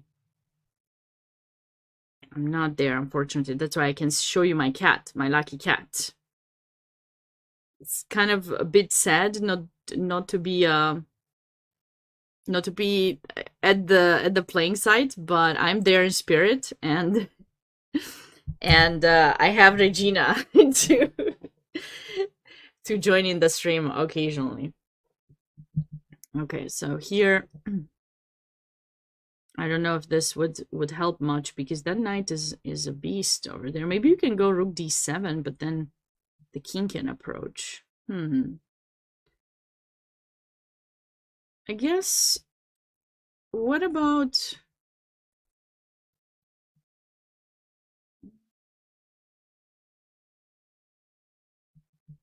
something like this? No, that would not work.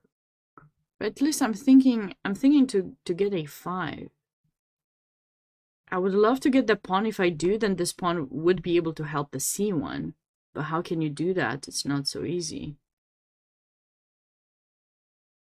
Is there a difference between rook e1 and rook c4?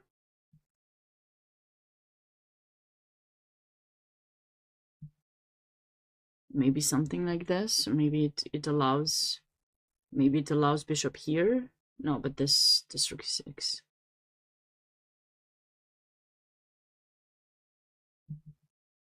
Maybe now this.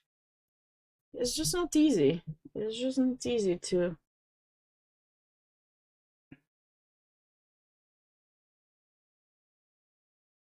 Rook e5.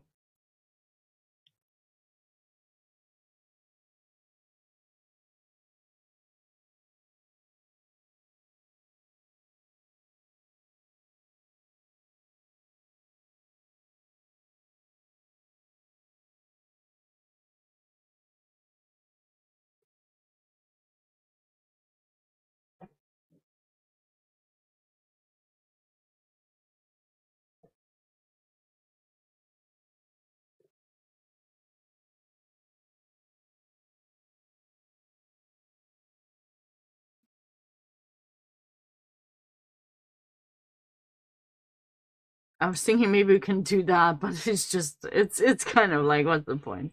Okay, but I do like this move. So he's stuck now. Maybe we just bring the king. Like, nah.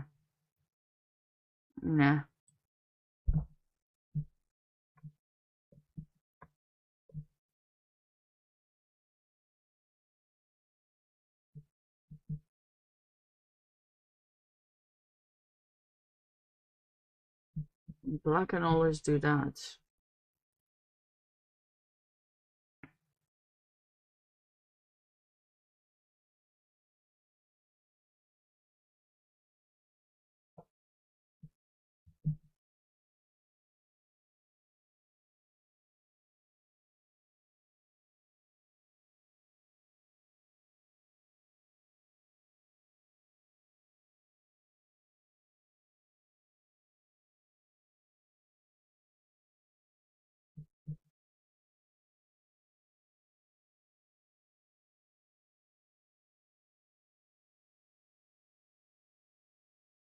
I feel like there's a Zugzwang kind of move.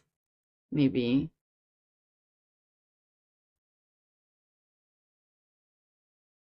This?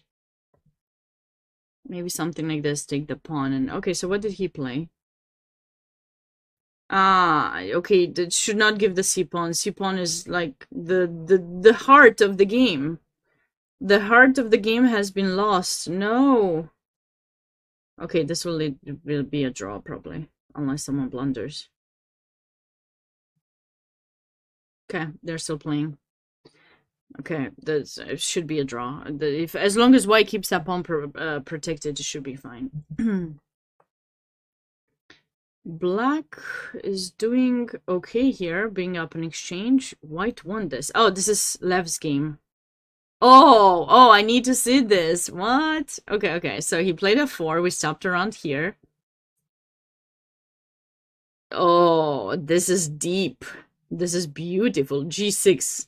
Not take, because then, like, if you take, you know, and you take queen g7, black defends. But what do we do instead? f5. And then when you take, rook takes f5. So gorgeous. Nice one, Lev. And this is just going to be beautiful. Very nice finish here by Lev. Of course, if you go queen e7, queen h8, mate. Very nice. Okay.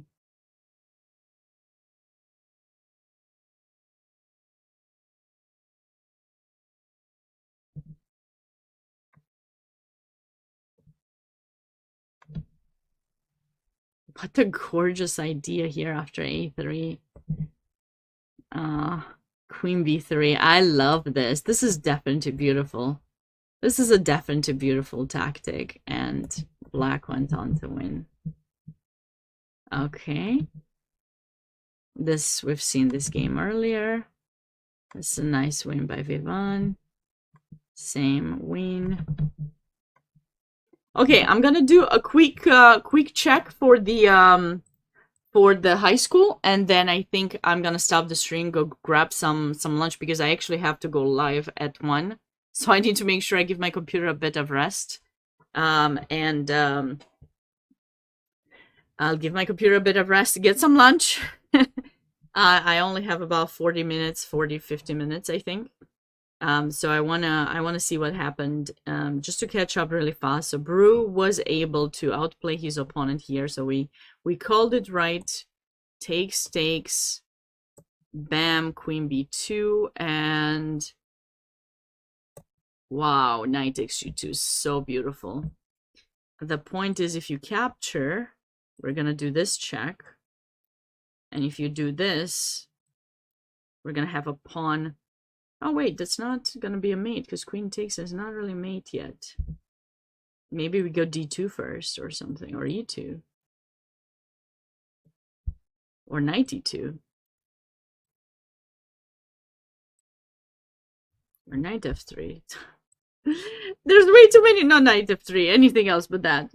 Thank you so much, Casual. Yeah, I'll be back around 1 p.m. Eastern time, but like just wanted to see this nice finish. So oh, sorry. So knight g2 and knight d1. And now mate is coming. You can't take the knight because the queen is hanging. You can't take the queen because a check and takes. Very nice. Nice finish by him. Nico was able to outplay his opponent due to a huge mistake by black to, where was it? Here, if you guys remember. f5 was the way to break through the position, not e5. e5 allowed white to play here, and this rook ended up trapped, and that's the reason why Nico was able to win. Looks like this game did end in a draw. It was quite balanced. This game ended in a draw as well. Nice one by Chloe. Drawing Tani, it's a really good result. Okay, this might end in a draw despite black being up a pawn, because black has to stay passive. Time-wise, they're not doing that great here. Eric had 1. White looks quite good here, and I think it's Isaac who is the higher-rated player, so this would not be an upset if white ends up converting this. I'll definitely be, once I come back live, I'll definitely be catching up with the remaining of the games that I didn't see. So hopefully we'll bring you some extra insights on what happened. But for those of you who are on site, make sure you get some rest, have some good foodie, and I will see you right back here at 1 p.m.